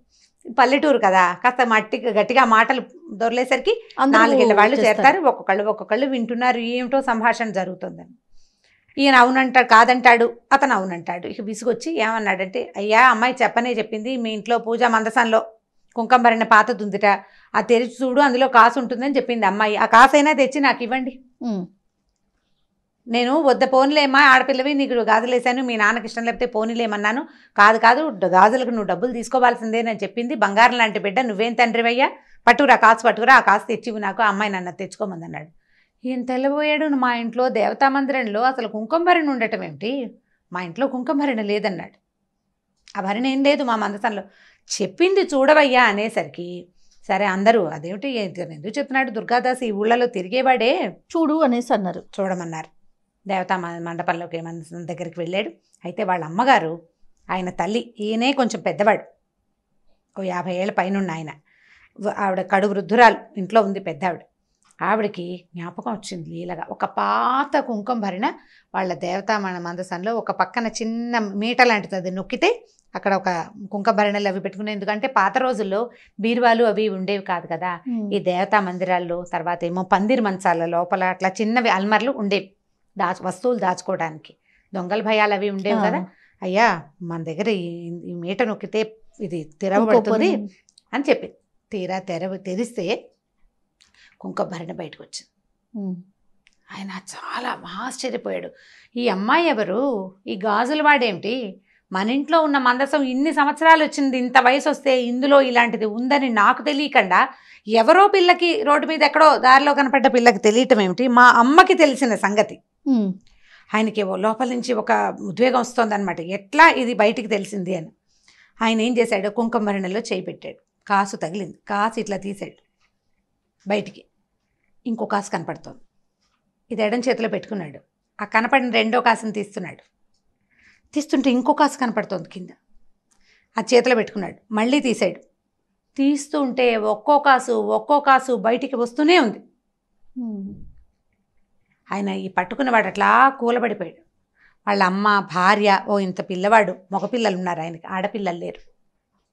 అప్పుడు వాళ్ళ అమ్మగారు ఏం చెప్పారంటే, ఇది చాలా పురాతనమైన పూజా మందిరంలో ఈ ఒక కాసు మనకు అమ్మవారు, మా తాత అంటే నాయన వాళ్ళ ఆయన తల్లి తాలూకు తాత కాదు, తండ్రి తాలూకు తాతగారు అర్చించేవారట ఆ కుంకుమ భరణలో ఉన్న ఆ ప్రతిమని.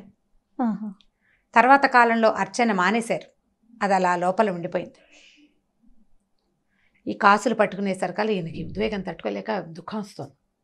గబగబా కాసులు పుచ్చుకొని బయటకు వచ్చాడు. జనమంతా చేరిపోయారు కదా. అయ్యా నువ్వెవరిని చూసావో, ఆ అమ్మాయి ఎక్కడుందో నాకు చూపించవా అని అడిగాడు. అందరూ వెళ్ళారు. వెళ్తే చెరువు దగ్గరికి వెళ్ళారు. వెళ్ళాక ఇక్కడే చూశాను నేను అమ్మాయిని అంటాడు. చెరువు చుట్టుపక్కల ఏమీ లేవు, చెరువే ఉంది, పద్మాలతో నిండిన సరోవరం. మామూలు ఊళ్ళల్లో చెరువుల్లో కనపడతాయి.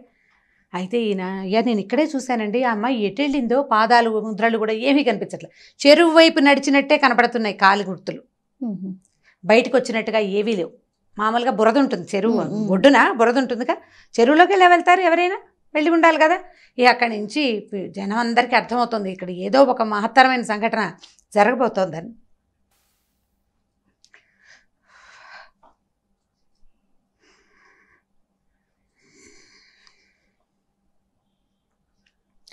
సరే దుర్గాదాసు పిలిచాడు. నేను ఒక అమ్మాయికి గాజులేసాను. జనమంతా చెరువు దగ్గరికి చేరారు. ఊళ్ళో వాళ్ళంతా వస్తున్నారు, ఇక్కడ ఏదో జరగబోతోందని తెలుస్తోంది. అక్కడి నుంచి ఈ దుర్గాదాసు, అమ్మా నేను నీకు గాజులేసానని చెప్పినా కూడా నమ్మలేని పరిస్థితి కనపడుతోంది. వాళ్ళకి అమ్మాయిలే లేరని ఊరంతా సాక్ష్యం చెప్తున్నారు.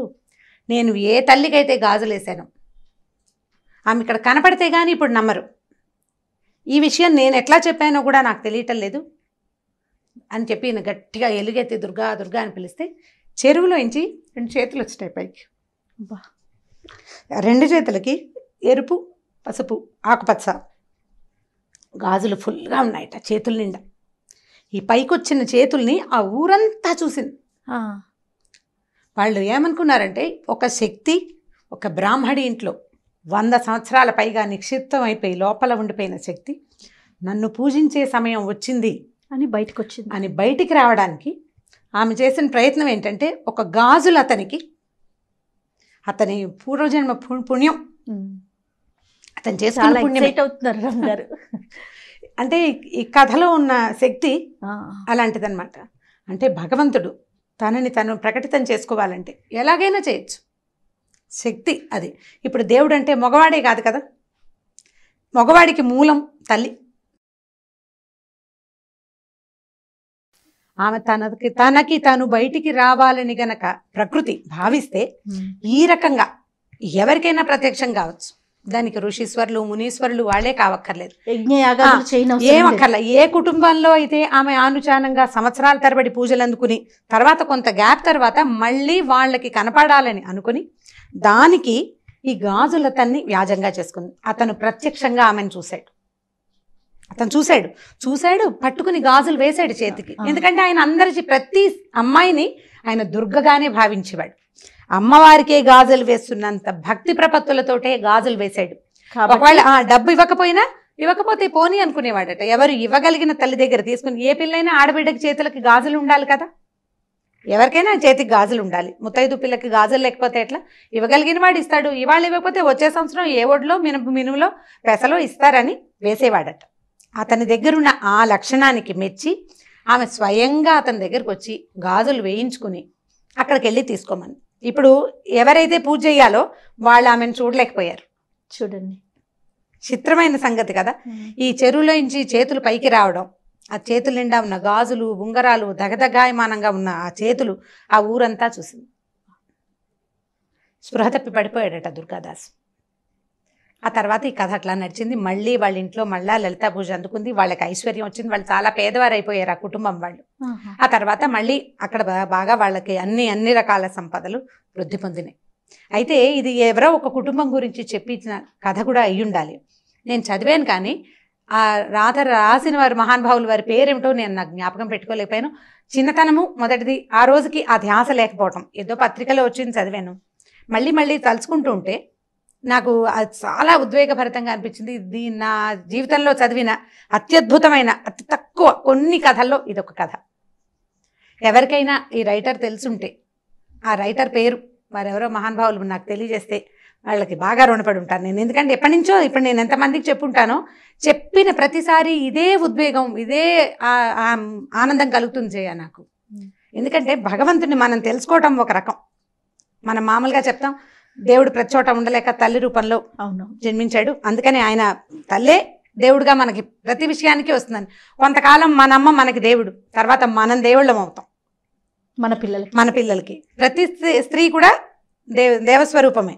అయితే ఈ దైవ స్వరూపాల్లో ఒక్కొక్కళ్ళు కొంచెం ఇబ్బంది పడి ఇందులో నుంచి తొలగిపోతున్నారు కూడా. పాపం వాళ్ళకి భగవంతుడు ఇచ్చింది అది, అందులో నుంచి తొలగిపోమని.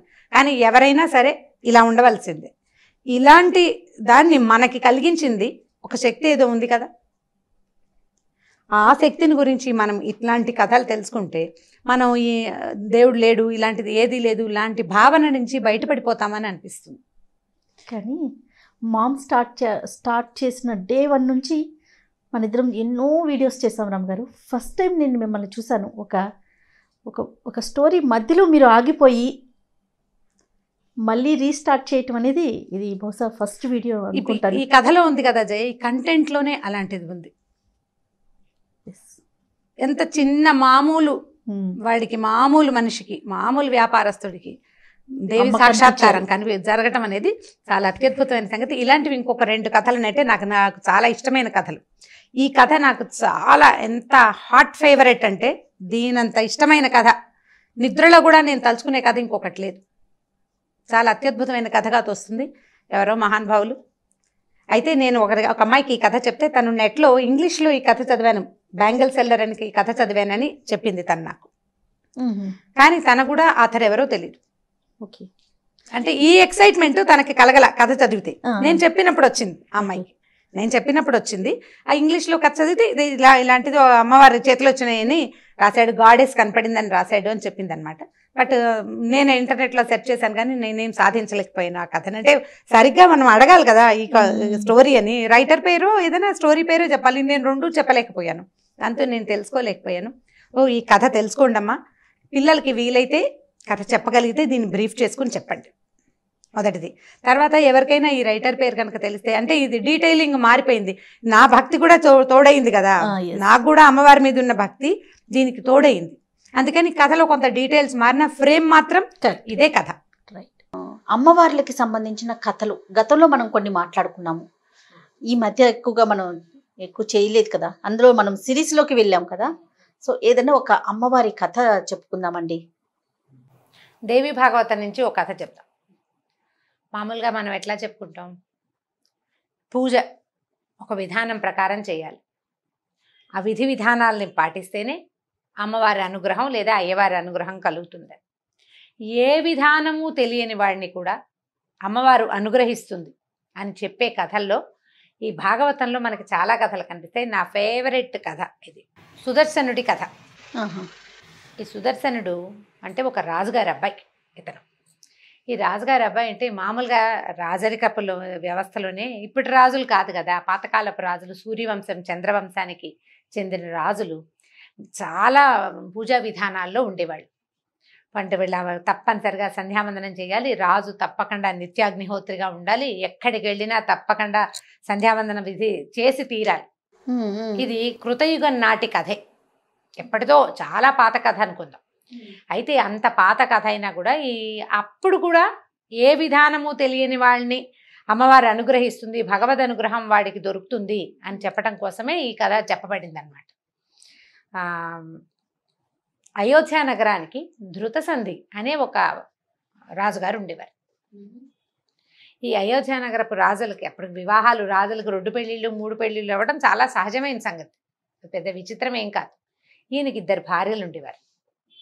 2 భార్యలకి చెరుకో కుమారుడు ఉన్నారు, చిన్నపిల్లలు. అయితే పిల్లలు చిన్నవాళ్లుగా ఉండంగానే ఆయన మరణించారు. వేటకెళ్ళి ఒక సింహం బారిన పడి రాజుగారు అయోధ్య నగరాధిపతి మరణించారు. మరణిస్తే ఇప్పుడు ఈ 2 రాణులకి చెరుకో అబ్బాయి ఉన్నారు కదా, వాళ్ళిద్దరికి వయసు ఎక్కువ వ్యత్యాసం లేదు.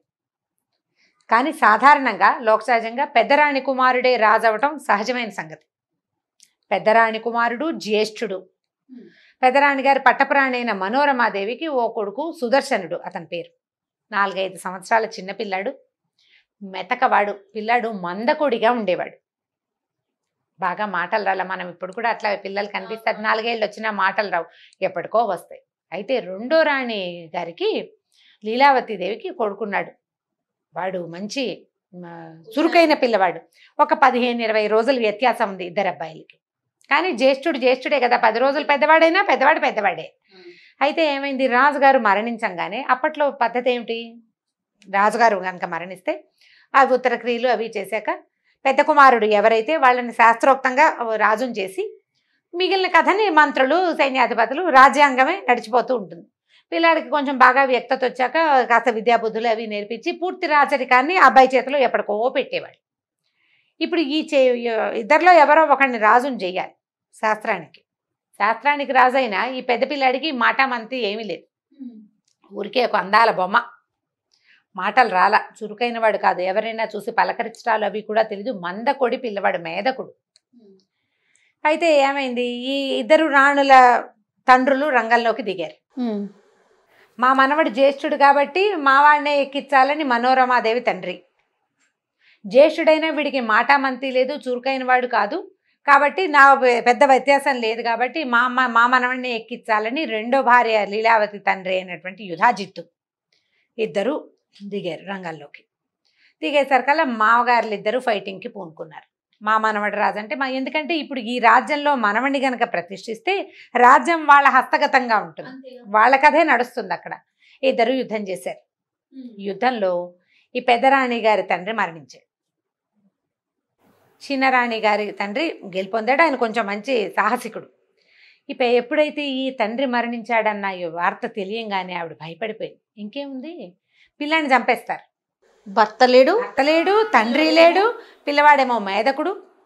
ఇక నా జీవితం నేను ఒకవేళ బతికున్నా సవితి కుమారుడి కింద బతకాలి, లేదా శత్రుశేషం ఉంచకూడదని యుధాజిత్తు కనుక భావిస్తే ఈ 4-5 పసిపిల్లవాడిని 4-5 ఏళ్లవాడిని అంతం చేయటం ఎంతసేపు.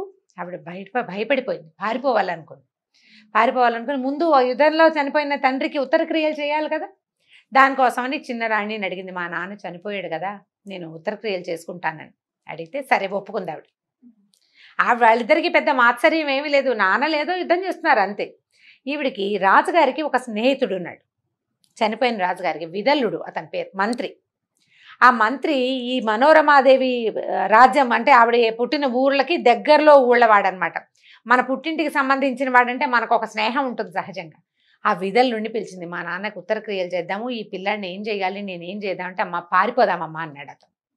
ఆ విదల్లుడు ఏంటంటే కొంచెం తృతీయ ప్రకృతిలాగా కనపడతాడు, పురుషుడైనా కూడా కొద్దిగా స్త్రీ రూపం, సుకుమారంగా ఉంటాడు. దాంతో అతనితో ఈవిడికి స్నేహం ఉంది కొంత. ఒక పిల్లాడిని ఎత్తుకుని తిప్పే దాదిని ఈ విదల్లుని తోడు తీసుకుని నాన్నకు ఉత్తర క్రియలు చేసి అట్టించట్టే పిల్లాడిని ఎత్తుకుని పారిపోయింది రాణిగారు. ఇక్కడ లేదు. ఈ యుద్ధం అంతా పరిసమాప్తం చేసుకుని ఆ రాజుగారి సైన్యాన్ని అంతా స్వాధీనం చేసుకుని మనోరమాదేవి తండ్రి రాజ్యాన్ని కూడా స్వాధీనం చేసుకున్నాడు లీలావతి దేవి తండ్రి యుధాజిత్తు. ఇంటికి వచ్చి రాజ్యంలో చూసుకుంటే రాణిగారు లేదు, పెద్ద రాజకుమారుడు లేడు.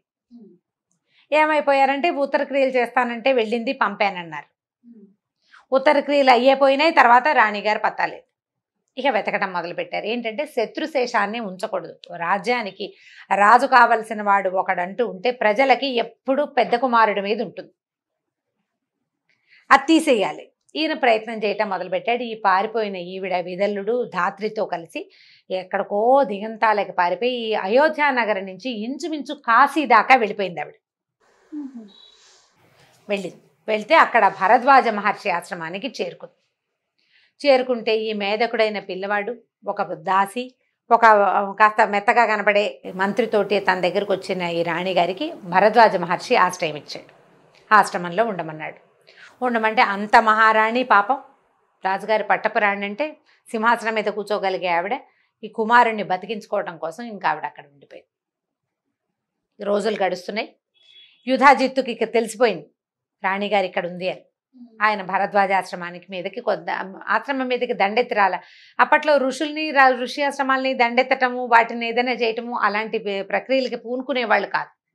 దానికి దగ్గరలో ఉన్న ఒక రాజ్యంలో విడిది చేసి భరద్వాజుడికి కబురు చేశాడు, నీ దగ్గరున్న ఈ మనోరమాదేవిని ఆ పిల్లాడిని నాకు అప్పచెప్పమని. భరద్వాజుడు శతవిధాలా నేను అప్పచెప్పను అనేసాడు. అప్పచెప్పను, ఆ అమ్మాయికి సహాయం లేదు, ఆవిడికి రాణిగారికి సహాయం లేదు, తండ్రి లేడు, భర్త లేడు, అబల. ఆవిడేం చేస్తుంది? నువ్వు ముందొచ్చి ఉంటే ఏం చేసేవాడినో, ఆమె ముందొచ్చింది. పైగా పిల్లవాడు మేధకుడు, ఋషాశ్రమంలో పెరుగుతాడు, మెల్లిగా ఋషి అయిపోతాడు, నీకేం అడ్డం రాడు. కాబట్టి నువ్వు ఈ ప్రక్రియ మానుకోమని ఆయన భరద్వాజుడు యుధాజిత్తుని వెనక్కి పంపించేశాడు. కానీ వాళ్ళ దృష్టి మాత్రం ఇక్కడ ఉంది. ఈ పిల్లాడు ఏదో ఆశ్రమంలో అందరితో పాటు తిరుగుతూ ఆడుకుంటూ ఉండేవాడు. కొంచెం 5-6 సంవత్సరాలు వచ్చినాయి. ఒకరోజు ఏమైందంటే ఈ ఆశ్రమంలో పిల్లలందరూ ఆడుకుంటున్నప్పుడు సంస్కృతంలో మాట్లాడుకుంటారు. ఈ మాట్లాడేటప్పుడు ఈ తృతీయ ప్రకృతిలాగా కనపడతాడని చెప్పాను కదా విదల్లుడు మంత్రి. క్లీబా అంటే నపుంసకుడు, తృతీయ ప్రకృతి అని అర్థం. ఒక 14-15 సంవత్సరాల పిల్లాడు అటు వెళ్తూ ఈ విదల్లుడిని చూసి క్లీబ్ అన్నాడు. ఎక్కిరింతగా, పిల్లలకి అలాంటి లక్షణం ఉంటుంది చూడు. ఆ ఎక్కిరింతగా అన్న ఆ క్లీబ్ పదము ఈ పిల్లాడికి మన సుదర్శనుడికి క్లీమ్ లాగా వినపడింది. తమాషా సౌండ్ క్లీమ్ అనేసరికల్లా ఎలా ఉంటుంది, కీచుమన్న ఒక శబ్దం వస్తుంది. అది తలుచుకోవటం మొదలుపెట్టాడు అబ్బాయి. పిల్లలకి అట్లా ఉంటుంది కదా, ఏదైనా ఒక పదాన్ని పడితే వదిలిపెట్టరు. ఓ చిన్న చిన్న శబ్దాలు కూడా అంటాం, ఎంతసేపు చిచ్చి అంటుంటారు. నాలుగుతో ఊళ వేయటం, మనం వద్దని చెప్పినా మానరు. ఒకసారి వచ్చిందా ఇంక మన భూ అంటుంటారు, మానరు. ఇంకా ఈ పిల్లాడు ఆ క్లీమ్ అని పట్టుకున్నాడు. పైకి అనేవాడు కాదు, ఎంతసేపు క్లీమ్ క్లీమ్ క్లీమ్ అని తలుచుకుంటూ ఉండేవాడు. మనం 4-5 సార్లు క్లీమ్ క్లీమ్ అని చూడండి, ఎవరికి వాళ్ళు అనుకోండి. ఈ కథ వినేవాళ్ళు 2-3 సార్లు అనగానే ముక్కు ఈ ప్రాంతము ఏదో ఒక వైబ్రేషన్కి గురవుతున్నట్టు తెలుసు. నేను 3 సార్లు అంటేనే నాకు తెలిసింది. క్లీమ్ అనేది కామరాజ బీజం, అమ్మవారి బీజాక్షరం. రటనగా అనయ సరికల్లా అందులో నుంచి ఒక పాజిటివ్ ఎనర్జీ వైబ్రేషన్స్ వచ్చేస్తాయి బయటికి. చిన్న పిల్లాడు ఇక అదే పైగా అన్న కొందికి ఒక ఉద్విగ్నత, ఒక ఉద్రేకం వస్తుంటుంది లోపల. అనుకుని చూడండి, మనం ఓంకారం చేస్తామా, పదే పదే ఓంకారం చేస్తే మెదడు తెరుచుకుపోతున్నట్టుగా అనిపిస్తుంది మనకి. ఓంకారం చేసే, ప్రణవాక్షరం చేసే అలవాటు ఉన్నవాళ్ళు అసలు మానరు. ఎందుకంటే ఈ ప్రణవోపాసన ఎంత ఉత్సాహాన్ని, ఎంతో ప్రశాంతతని ఇస్తుంది. మనం స్తోత్రాలు శ్లోకాలు చదువుకుంటామా, చదువుకుంటుంటే మనకు ఒక ప్రశాంతత వస్తుంటుందా? అలవాటైతే మానలేకపోతాం. ఈ బీజాక్షరాల ప్రభావం అలాంటిది. ఈ పిల్లాడు ఆ క్లీమ్ బీజాన్ని పట్టుకున్నాడు. ఇక అదే అదే అదే అదే అనగా అనగా అనగా అనగా వాడి మేధకుడుగా ఉండే వాడి బుద్ధి వికసించడం మొదలుపెట్టింది. వాడి లోపల చిక్కుముడులుగా ఉన్నటువంటి శక్తి ప్రసారం అన్ని పక్కలకి బ్రెయిన్లోకి ప్రసరించడం మొదలుపెట్టింది. మాటలు సరిగ్గా రాని పిల్లలకి ఇలాంటిది ఏదైనా ఒక బీజాక్షరాన్ని కనుక నేర్పిస్తే వస్తాయని దేవి భాగవతంలో చెప్పబడింది. ఈ చెప్పుకోగా ఈ పిల్లాడు క్రమంగా ఎలాంటి బుద్ధి కుదిరిక వచ్చిందంటే ఏ చూస్తే అది నేర్చేసుకుంటాడు. వీడు మేధకుడు అన్న ధ్యాస పోయింది. ఆశ్రమంలో ఉన్నాడు కదా, భరద్వాజాశ్రమంలో. ఆ వయసు రాజకుమారులకి ఎలాంటి విద్యలు నేర్పాలో అవన్నీ నేర్పబడ్డాయి అతనికి. సాధారణంగా అక్కడ ఒక పిల్లాడు ఉన్నాడు, అందరూ చదువుకుంటారు, వాడు కూడా వాళ్ళతో పాటు వేదం చదువుకుంటాడు. రాజకుమారుడు క్షత్రియోచితమైన ఉంటే బాణం వేయటాలు అవి ఇవి నేర్పించారు. యుద్ధం చేయటం కోసం కాదు, సాదాగా జరిగింది. ఈ నేర్చుకుంటున్న విద్యకి ఈ బీజాక్షరపు తాలూకు ప్రతిభ తోడైపోయింది. దాని ప్రభావం తోడయి వీడికి విపరీతమైన బుద్ధి వికాసం కలిగింది. ఆ అబ్బాయికి ఒకనాడు అతనికి గరుడారూఢుడుగా ఉన్నటువంటి, అంటే గరుక్మంతుణ్ణి అధిరోహించిన వైష్ణవి శక్తి అతని కళ్ళ ముందు ప్రత్యక్షమైపోయింది. అమ్మవారు క్లీం బీజం వైష్ణవ శక్తి బీజం అన్నమాట. కామరాజ బీజం అంటారు, కోరిన కోర్కెలు తీర్చే బీజాక్షరం. ఇప్పుడు కూడా మనకి అలాంటిది లభిస్తుందా అంటే భాగవతంలో చెప్పబడింది. ఇప్పుడు పిల్లవాడి గురించి చెప్పుకుంటున్నాం మనం. అతనికి ఏమీ తెలియదు, అమాయకుడు. ఇది బీజాక్షరం అని, దీన్ని ఇలా చెయ్యాలని, గురుముఖత తీసుకోవాలని ఏమీ తెలీదు. ఒక అమాయకపు బుద్ధికి దొరికిన ఆ అక్షరాన్ని అతను రటనగా చేయటం వల్ల భగవంతుడు అతనికి ఆ బుద్ధి వికాసాన్ని కలగజేశాడు. నేను కూడా క్లీమ్ చేస్తాను అంటే మనకు అట్లా రాకపోవచ్చు, ఎందుకంటే ఇది విధానం కాదన్న మనకు తెలుసు. గురుముఖత తీసుకోవాలి, దీనికి నిష్ఠా నియమం కావాలి, విధి విధానం. నీకు ఈ అవగాహన ఉన్నవాడికి అవగాహన ప్రకారం మొత్తం చేస్తేనే నీకు ఆ బుద్ధి వికాసం కలుగుతుంది. ఏ అవగాహన లేదు, కేవలం బీజాక్షరమే దొరికింది. ఆ బీజం వల్ల అతనికి అట్లాంటి బుద్ధి వికాసం కలిగింది. అమ్మవారి శక్తి అతనికి కనిపించేసరికి ఇంకా పవర్ శక్తులు పెరిగిపోయాయి అబ్బాయిలో. ఒక ధనుస్సు, కొన్ని తూణీరాలు, కొన్ని బాణాలు దొరికినాయి నది ఒడ్డున. ఆవిడ వదిలిపెట్టింది అతని కోసం. అక్షయ తూణీరాలు తీసిన కొద్దీ వస్తూనే ఉంటాయి అందులో నుంచి. బాణాలు తీసేస్తారు, మన సినిమాల్లో చూస్తుంటామా, అన్నీ తీస్తాడు, మళ్ళీ ఎలా వచ్చాయని ప్రశ్న వస్తూ ఉంటుంది. అక్షయ తూణీరము అనేది ఒక మంత్రం. ఆ మంత్రం కనుక ఉన్నవాడికి వాడు ఎన్ని తీసినా మళ్ళీ అందులోకి శస్త్రం దాంతా చేరిపోతూ ఉంటుంది. అలాంటిది ఒకటి దొరికింది. ఇట్లా పెద్దవాడైపోయాడు. బీజాన్ని మాత్రం వదల్ల. ఇతనికి ఇలాంటిది ఒకటి దొరికిందనే సంగతి ఎవ్వరికీ తెలియదు, రహస్యంగా అతనిలోనే ఉండిపోయింది. కొన్నాళ్ళకి ఆ కాశీ రాజకుమార్తెను కలుసుకున్నాడు ఇతను. ఆ అమ్మాయి ఇతను వరించేసరికి ఇంతలో కాశీరాజు ఈ పిల్ల ఈ అబ్బాయి ఎవరో రోడ్డును పోయేవాడిని వరించిందని ఆయన తెలియక ఆయనేమో స్వయంవరం ప్రకటించేసరికి స్వయంవరానికి రకరకాల వాళ్ళు వస్తున్నారని తెలుసుకుని ఈ అమ్మాయి, నేను స్వయంవరానికి నేను రాను, నేను ఆల్రెడీ ఒక యువకుడిని వరించేశాను, ఫలానా వాడని చెప్పింది. ఆయన ఆనుపాను తెలుసుకుని ఇతను రాజకుమారుడని ఫలానా వాడని తెలిసేసుకున్నాడు. భరద్వాజాశ్రమంలో ఉన్నాడు, తెలిసిందే అది. ఇప్పుడు ఏం చేశారు, ఈయన కూడా ఒక ఆహ్వాన పత్రం వచ్చింది. ఒక రాజకుమార్తె స్వయంవరానికి వచ్చిన ఆహ్వానాన్ని చూసి రాణిగారు ఆశ్చర్యపోయింది. ఇదేమిటి, మనకు రాజ్యం లేదు ఏమీ లేదు, అయినా ఎలా వచ్చింది, పిలిచినప్పుడు వెళ్ళాలి. అందుకని కొడుకుని తీసుకుని ఆవిడ కూడా వెళ్ళింది. వెళ్ళేసరికల్లా ఈ అమ్మాయి, నేను స్వయంవరంలోకి నలుగురు ముందుకి నేను రానంది రాజకుమార్తె. నేను వరించేశాను, వివాహితని నేను నా భర్త మెడలో దండేయటం ఒకటే మిగిలింది. వాళ్ళందరికీ నేను ఎందుకు కనిపిస్తాను, పతివ్రత లక్షణం కాదు, నేను చచ్చినా స్వయంవరంలోకి రాననేసి. ఇంక ఇప్పుడు కాశీరాజు గారికి ఏం చేయాలో తెలియలే. నువ్వు అడిగిన పెళ్లి కొడుకుని పిలిపించా కదా, అందరిలో వెళ్ళి నువ్వే దండేయమంటాడు. నేను అందరికీ ఎందుకు కనపడాలి, నేను కనపడను, నేను ఆల్రెడీ భర్తను వరించుకున్నానంటుంది అమ్మాయి. అమ్మాయిది పాయింటే. 10 మందిలో ఎవరో ఒకరిని సెలెక్ట్ చేసుకోవటం అంటే పోనీ అదొక రకం, నేను ఆల్రెడీ సెలెక్ట్ చేసుకున్నాక నేను ఎందుకు కనిపించాలి, నేను కనపడను అనేసరికల్లా ఈయన ఏం చేస్తాడు, ఇప్పుడు వచ్చిన వాళ్ళందరికీ చెప్పాడు, మా అమ్మాయి ఒక అతన్ని వరించింది కాబట్టి స్వయంవరానికి వచ్చిన వాళ్ళంతా నన్ను క్షమించండి, మీరంతా వెళ్ళిపోండి అనేసరికల్లా వాళ్ళు పోట్లాడేశారు అందరు. నువ్వు మమ్మల్ని ఎందుకు పిలిచావు, ఇంతకీ అమ్మాయి వరించిన వాడెవడు, అయోధ్య రాజకుమారుడు సుదర్శనుడు అని తెలియంగానే, అది అయోధ్యకి ఆల్రెడీ రాజుగా ఉన్న శత్రుజిత్తు, అతని తాతగారైన యుధాజిత్తు ఇద్దరు వచ్చారు స్వయంవరానికి. వీళ్ళు మండిపడిపోయారు, అయోధ్య రాజకుమారుడు ఏమిటి, ఇంకా ఎక్కడ అయోధ్య రాజ్యం మాది, వాడికి రాజ్యం లేదు గీజ్యం లేదు, వాడికి పిల్లని ఎలా ఇస్తావయ్యా అన్నారు.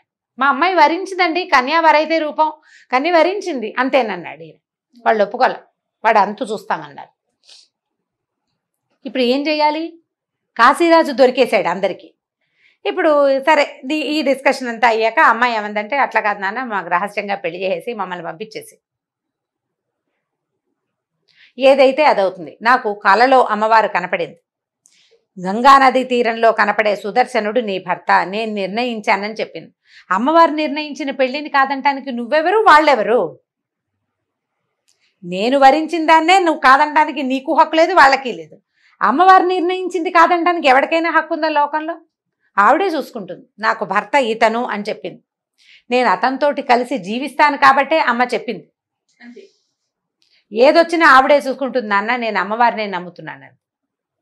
సరే పెళ్లి చేసేసారు.